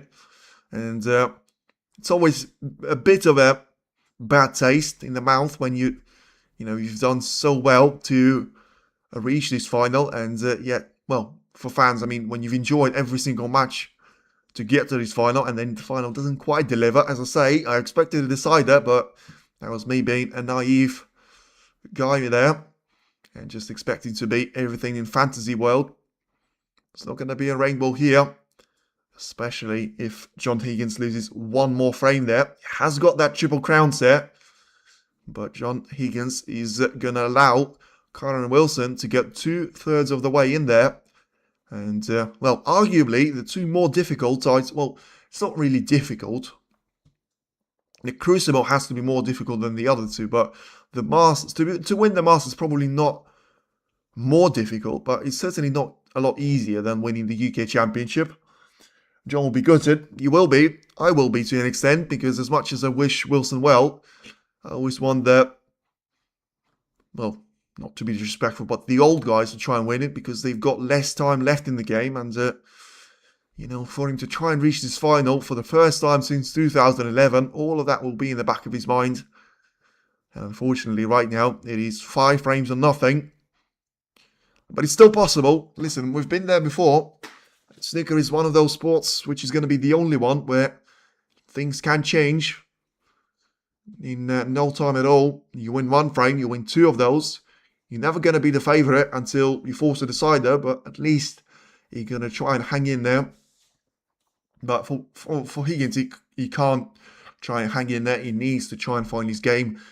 And sometimes you can do that really late. Very rarely that is the case, but sometimes it can happen. And you have to try and believe that you are capable of doing that. Even though maybe you are going to be lying to yourself. But you have to do it, because otherwise you're in this sport for wrong reasons. You're here to win. And he's only 1 step away from winning. Although it's well, he's going to need 5 steps really when it comes to the overall game. And this could be 15th and the final frame for us to get underway. And it is going to be Kyren Wilson going to start it. Unfortunately, as I say, the view in John Higgins' head and face, it just seems like he knows that the outcome has been decided. And, of course, you can't criticise him for it. He's not going to be able to put a smile on his face and say, oh, everything's fine. I'm going to be able to win this one. He knows that the stats, numbers, and the play is against him. But he also needs to know that he's a 4-time world champion. And he's been there. And he's done it before. Now then, 15th frame. Is it going to be Higgins? Is it going to be Wilson? And for maybe one last time, a long shot is available here for Higgins, and he must go for it now. There's no point trying to hold back. Just try and find your game. And incredibly, his long pots have been sort of back with him on a couple of frames. This one wasn't. And he's made the mess of that. He knows it. He's back to his seat. And maybe he has just played his last shot of the Masters, because it was the last glimpse of the cue ball to bounce off the pack and leave a red out for Kyren. And when you're not playing well, those things are going to happen naturally. Long ball success 52% for Kyren, which is not too bad for 15 frames. 23 for John Higgins. That's not as good as I would say. And straight away, no messing around. This could be the shot for the title. And I think this is going to be shot worthy of a title. And you never know. Listen, that Welsh Open final, Ronnie O'Sullivan against Ding Zhou, you know why I think about that one? He's on 8 points. He's just split up those reds absolutely perfectly. And he does have the ability to, at least for the opening couple of shots, try and make it the perfect ending. By the way, if he does make it 147, this is going to be the greatest tournament I've ever seen in my life. For him to finish on a 147 here, but I know it's very much a long shot. But he is, well, certainly 2 reds in there with 2 blacks. He can take his chance. He's got way too much of a margin for him to be worried about John Higgins coming back. Because you never underestimate it, but you can afford to try and take it to the fantasy world. Thank you for covering. Make my evening a lot more pleasant. Yes. Well, thank you for joining. And as I say, good old rule. I would have been watching this one anyway. And it still was good fun to watch, to be fair. I'm not going to say that I've been here, you know, where's that going to finish? It's still been good fun. I would have liked it to be closer, but, you know, you can't have it both ways. You had 2 super close semi-finals. We had 2 super close quarterfinals as well. We had this 6-2 of the opening round. And the story of a 147 is going to be over, but maybe the story of John Higgins is going to survive for a little bit of a while. And that was fantasy out of the way. I think that was just a matter of time. The black was missed. The red is given away. The black has gone onto the top part of the table, so that's not going to make John Higgins' evening any more pleasant. Wilson can't believe it. And he knows, I think he said stupid, which of course is going to be a bit of a criticism to himself. Probably was, but I mean, I'm the one that was shouting, try and make a 147, so yeah. I think he was always going to end that way. I thought he was going to run himself out of position and just say, well, I'll take the blue, but I didn't really expect him to miss a black like that, especially with it being so innocent to the naked eye. You know, straightforward to try and take it into the corner. And for now, anything is missable there for John, but he's off to a good start. The red and the pink combination. Remember, according to the script, he should win this frame and then lose it 10-6 on the next one. Of course, that's the script of China International Championship earlier this season. And I still think that he's got his own script of winning 5 frames on the bounce, making this the greatest tournament in the history of the world. And, well, making this the greatest win of his career, certainly. I mean, it probably would have been anyway, even if he won it 10-0. And Wilson would have been fighting here with the food poisoning or something. But especially for him to try and do something which will be very close to Mission Impossible. And, well, 1% chance, 99% hope is what you have to try and do. And take it on a frame-by-frame basis. And by the way, this is going to be the cheapest one, because I guarantee you, Wilson is going to be kicking himself for the remainder of this frame, and he won't be making any more silly mistakes like that. So Higgins needs to make sure he takes this one, but he's going to have to find the other 4 from a lot more hard work and gritty teeth for him to try and get this one to, well, be the winner. For now, of course, has to try and take it to the decider in the grand scheme of things, and then hope it is going to be another one of those wins for Higgins that you've got no idea how he's done it, but somehow he has managed to do so. Takes the ping, but to be fair, I mean, apart from the first ping that he's taken, all of those are amateur level shots, and the only reason why he's still in the game is because of that horror mistake from Wilson. Just, I think he put the cue ball too far away from the black, slightly too close to the side cushion, and put himself under a little bit of pressure. So for now, he's 4 points clear, making this red into the right corner. And if you bounce the cue ball away from the side cushion, you should be able to get close enough to the pink. Once again, from the right-hand side, nicely played. So 5 points advantage. He's got way more reds than he needs to for him to be taking this frame away from Wilson. And make it slightly more respective of a scoreline. Gets a bit of action on the cue ball going. Bit of back and side spin. 11 points advantage. And he should be going for the red into the middle pocket right now. I don't think you can see any other options to his name. And yeah, just looking at it one more time to see if that will be the case. So has to breach over the pink and has to make sure that no part of his body is going to touch the other red onto the side cushion. Manages to complete that mission.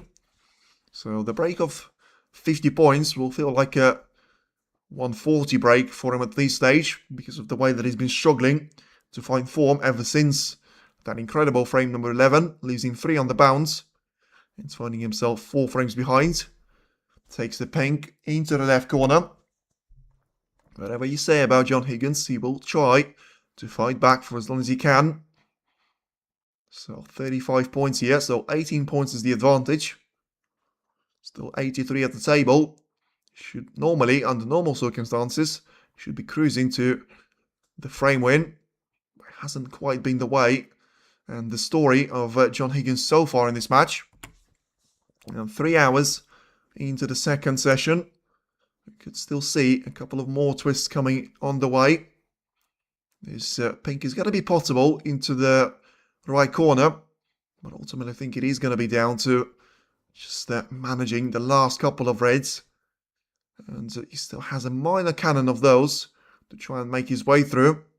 And I think he manages to play a brilliant shot there, dropping the cue ball in behind all of them. And I think the middle one is going to have to go past all the rest of them and be taken into the left corner. So if you try and play the shot with a bit of backspin, slightly, well, could have seen the cue ball slightly closer to the paint. Higgins pressure off, so many finish a frame on big break. Yeah, exactly. He's got no pressure on him. He's got all the easy reds. And he's not going to need any of the difficult ones anyway. So just try and get this pink into the left middle. And he should be good to go. In terms of, he's got even more distance in between all of those reds. So ahead by 32 points. Still 59 now at the table. And he takes one of those reds away. So he should be able to get those... well, certainly 2 more reds away after the pink, as the match play time has gone over 5 hours.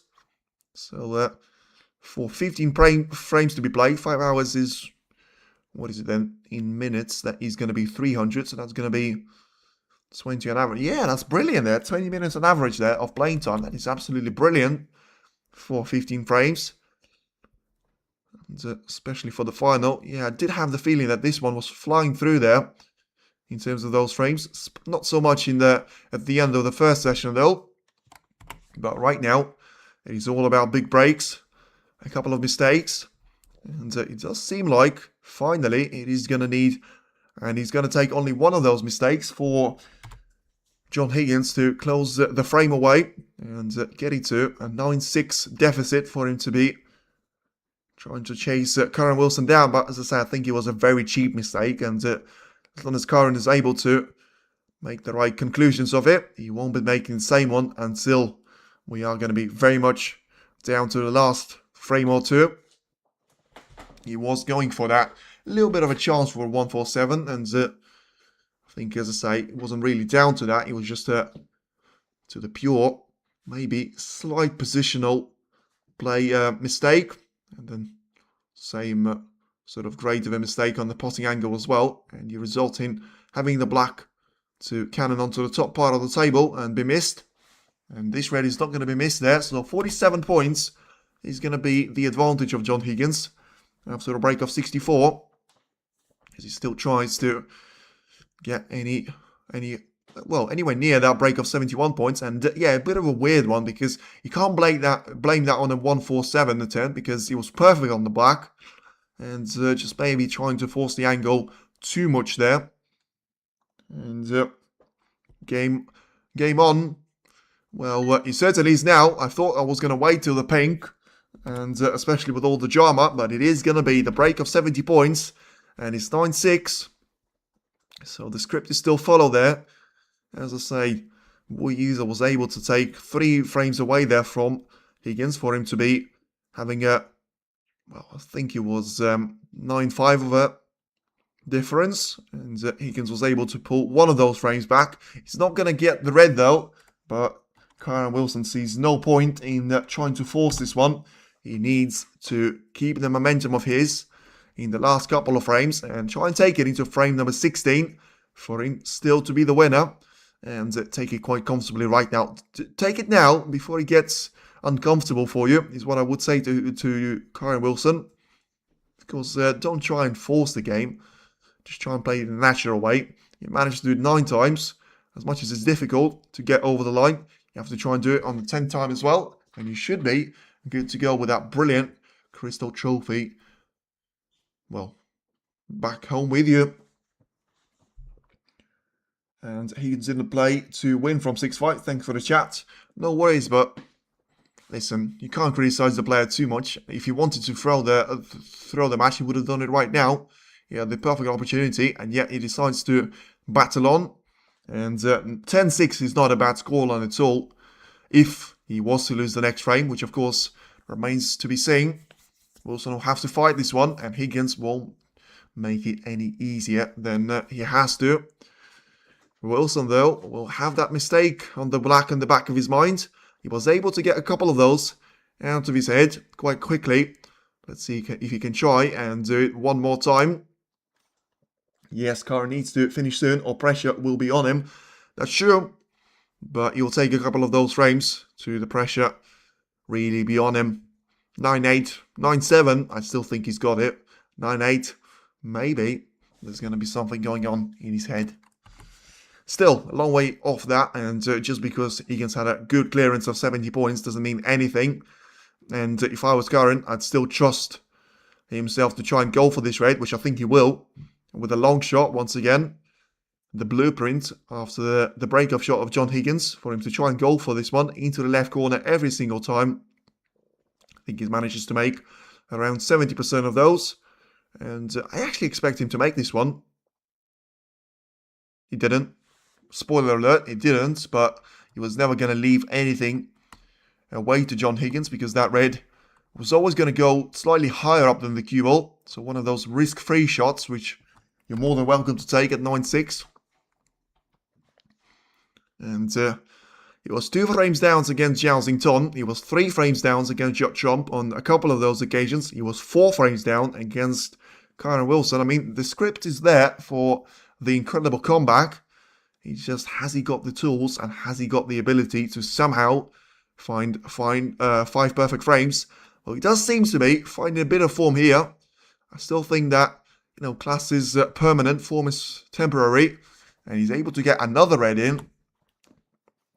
I mean, I wouldn't criticize Wilson too much for that because I think it was justifiable, the risk that he's taken.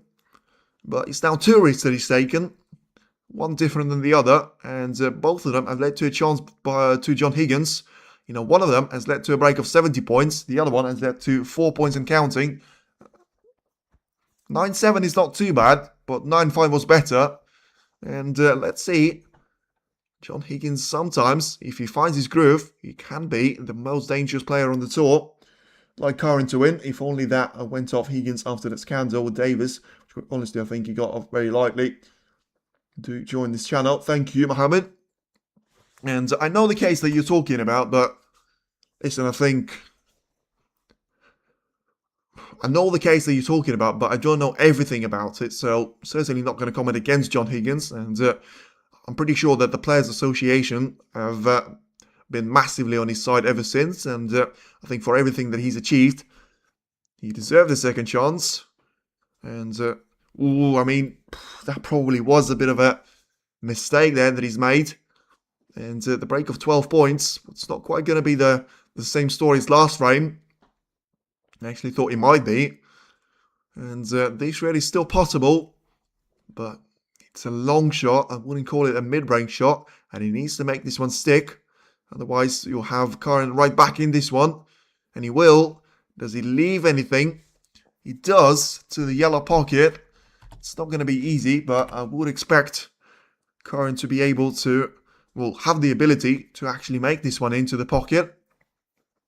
Still, as I say, I think at 9-6 you can be taking those chances. And I still don't think that John Higgins is playing anywhere near his best. So I think play the cue ball through the bulk and try and get it on one of those bulk colours.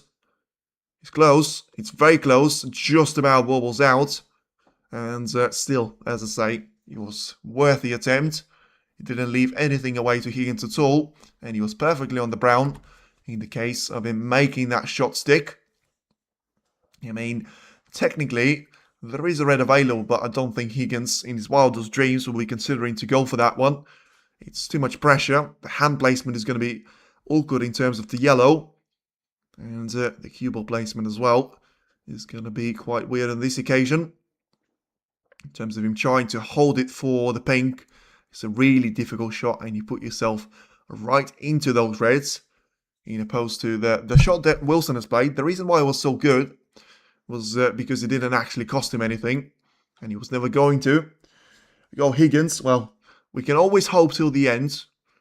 And I've been consistently saying that Wilson is going to be able to take this frame and take this match away. He was able to win the first session with 5-3. And of course, if he is to win this frame, he'll have the same scoreline with the second session. And it's a miss, which, as all of them right now, could leave John Higgins having his last shot to be played at the Masters. And Once again, it is going to be a chance for Kyren Wilson. And he's got another opportunity here for this red to be taken into the left corner. He should be able to bounce the cue ball away from the side cushion and get himself lined up for the blue. Once again, didn't really have any of those chances apart from that break of 17 points. Where at some stage it looked like it was going to be the end for Higgins. Right then, are we going to get the same impression here? Because apart from that particular mistake, we haven't seen any of those errors to creep in at all from Wilson's point of view. As he gets himself on the blue and just tries to see if he's going to have the ability to try and take those reds into the right corner. Should be able to do so now. And just put the bit of distance in between the cushion and the cue ball. Doesn't actually try to reach the cushion at all. Tries to hold the cue ball, which I don't actually think that he's played to great effect. Still on this black. Forced, though, to go into the pack right here, right now. And this makes the black missable, you know. I'm just going to put it out there. And he hasn't missed the black. Has he got the cannon? I think he has. A beautiful shot there. Just a little brush onto those reds. And the perfect outcome achieved there by Kyren Wilson. He's able to get this red into the right corner nicely. And does line up for the black. So once again, so far, he was around 55 points or so away from taking that maiden Masters crown. And right now, he's probably in the similar zone here as well. He's 3 points ahead. You can never dismiss Higgins. He's a very formidable opponent for sure. Yes, certainly, Mara. That's the way to go on about it. No more of that cheating nonsense. For someone that has achieved 4 world titles, so much great snooker to be played early this season, and yet people seems to be always stuck in the past, especially for that past not to be clear either. Now then, 10 points advantage. Wilson having to look through if he's got the ability to try and maybe get a couple of those reds past each other, because the more you get past into that right corner, the more you're going to be freeing up the space there for the cue ball to try and travel into. And Wilson, well, W, that's all I understood on that. He should be able to try and get into the back here, because he clearly thought that he's not going to be on any of those reds. And, well, he needs to try and do it another time. And he's not going to be happy with this one. He may be smiling, but you'll be very disappointed with the way the cue ball has caught those 2 reds. Basically, the first one absorbing all, well, the second one absorbing all the pressure. The first one hasn't actually moved. And 18 points advantage. 99 points at the table. And the match is not over quite yet. So he's still going to have all of those to be taken. And, well, Kevin is not happy. I don't know why. I thought he was going to be cheering for the match to go on as long as possible. And for now, this particular frame seems to. Yeah, Wilson is going to be limited in terms of his options. Don't tell me he's thinking about going for a double plant. I just had a look in his eyes, and that's what he's suggesting to me. No. I'm a bad reader, and after I've looked at his eye, I actually thought he was going to push one of the reds onto the other and try and take it as a double into the left. And I thought, surely that's not the shot for you to be taking on in the final, especially the 16th frame, when you're around 40 points or so from making it the win. Yes, that's what Kyren thinks. Yeah, well, that's what I was saying about it. He needs this frame to be over as quickly as he can, but also in his favour. Can't have it both ways, and John Higgins survives. Once again, I don't actually think that he'll be looking to survive here for as long as he can. He knows that winning 4 frames is still just about as difficult of a task as winning 5 of those. So if he gets a couple of those reds to bounce away from the side cushion, he may actually take this tempting shot for a cross double, because as long as he gets the cue ball to be somewhat close or near the black book cushion as well, should be lined up nicely for those ones to be taken. Shot time over a minute there for Higgins. And he should be trying to get this red into the middle. That's what he's tried. but he didn't judge the contact of the cue ball well enough. And, I mean, nevertheless, he may have actually left another double on for Kyren Wilson, but he hasn't left any of those reds in open play. Yeah, you don't need to read Kyren Wilson's eyes though. He's going for this double, and you'll probably get it as well. There's not going to be any pressure on it, and it was the perfect angle to the naked eye. He is able to take this red, and surely now there's no way back for Higgins, and he has played his last shot of the Masters. Excellent commentary. Thank you from Cumbria, and keep up the good work. Thank you very much, Marat. Lovely comment there. And as I say, it has been the beautiful tournament to be commentating on. A little bit less over final for the simple reason of it not quite being as close as you would have hoped. But still, massive shout out has to go to John Higgins. You know, he's played certainly his part in the tournament so far. And the fact that he's been one step short once again doesn't mean anything. And we all hope to see him back at his best for one last time before that chapter and the book is finally going to be over. 24 points is the advantage though for Kyren Wilson. And he's got 83 points to try and make his way through right now. He has got the black to try and take into the left corner right now. And might just take it into one extra pack split attempt.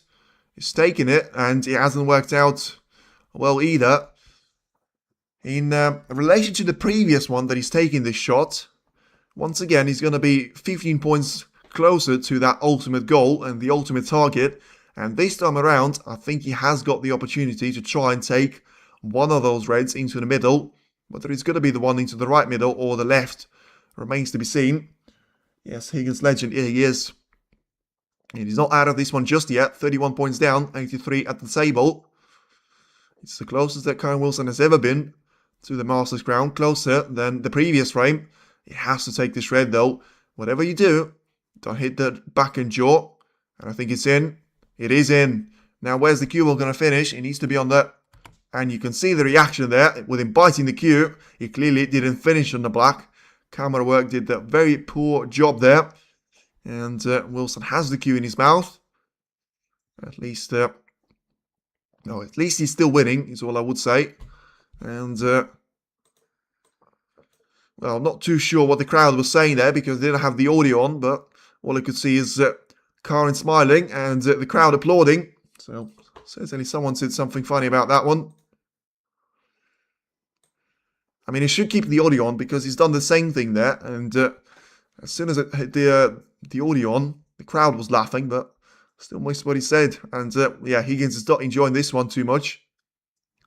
I think probably one of them suggested to take an absolute wild shot on the pink or the black, which is still possible.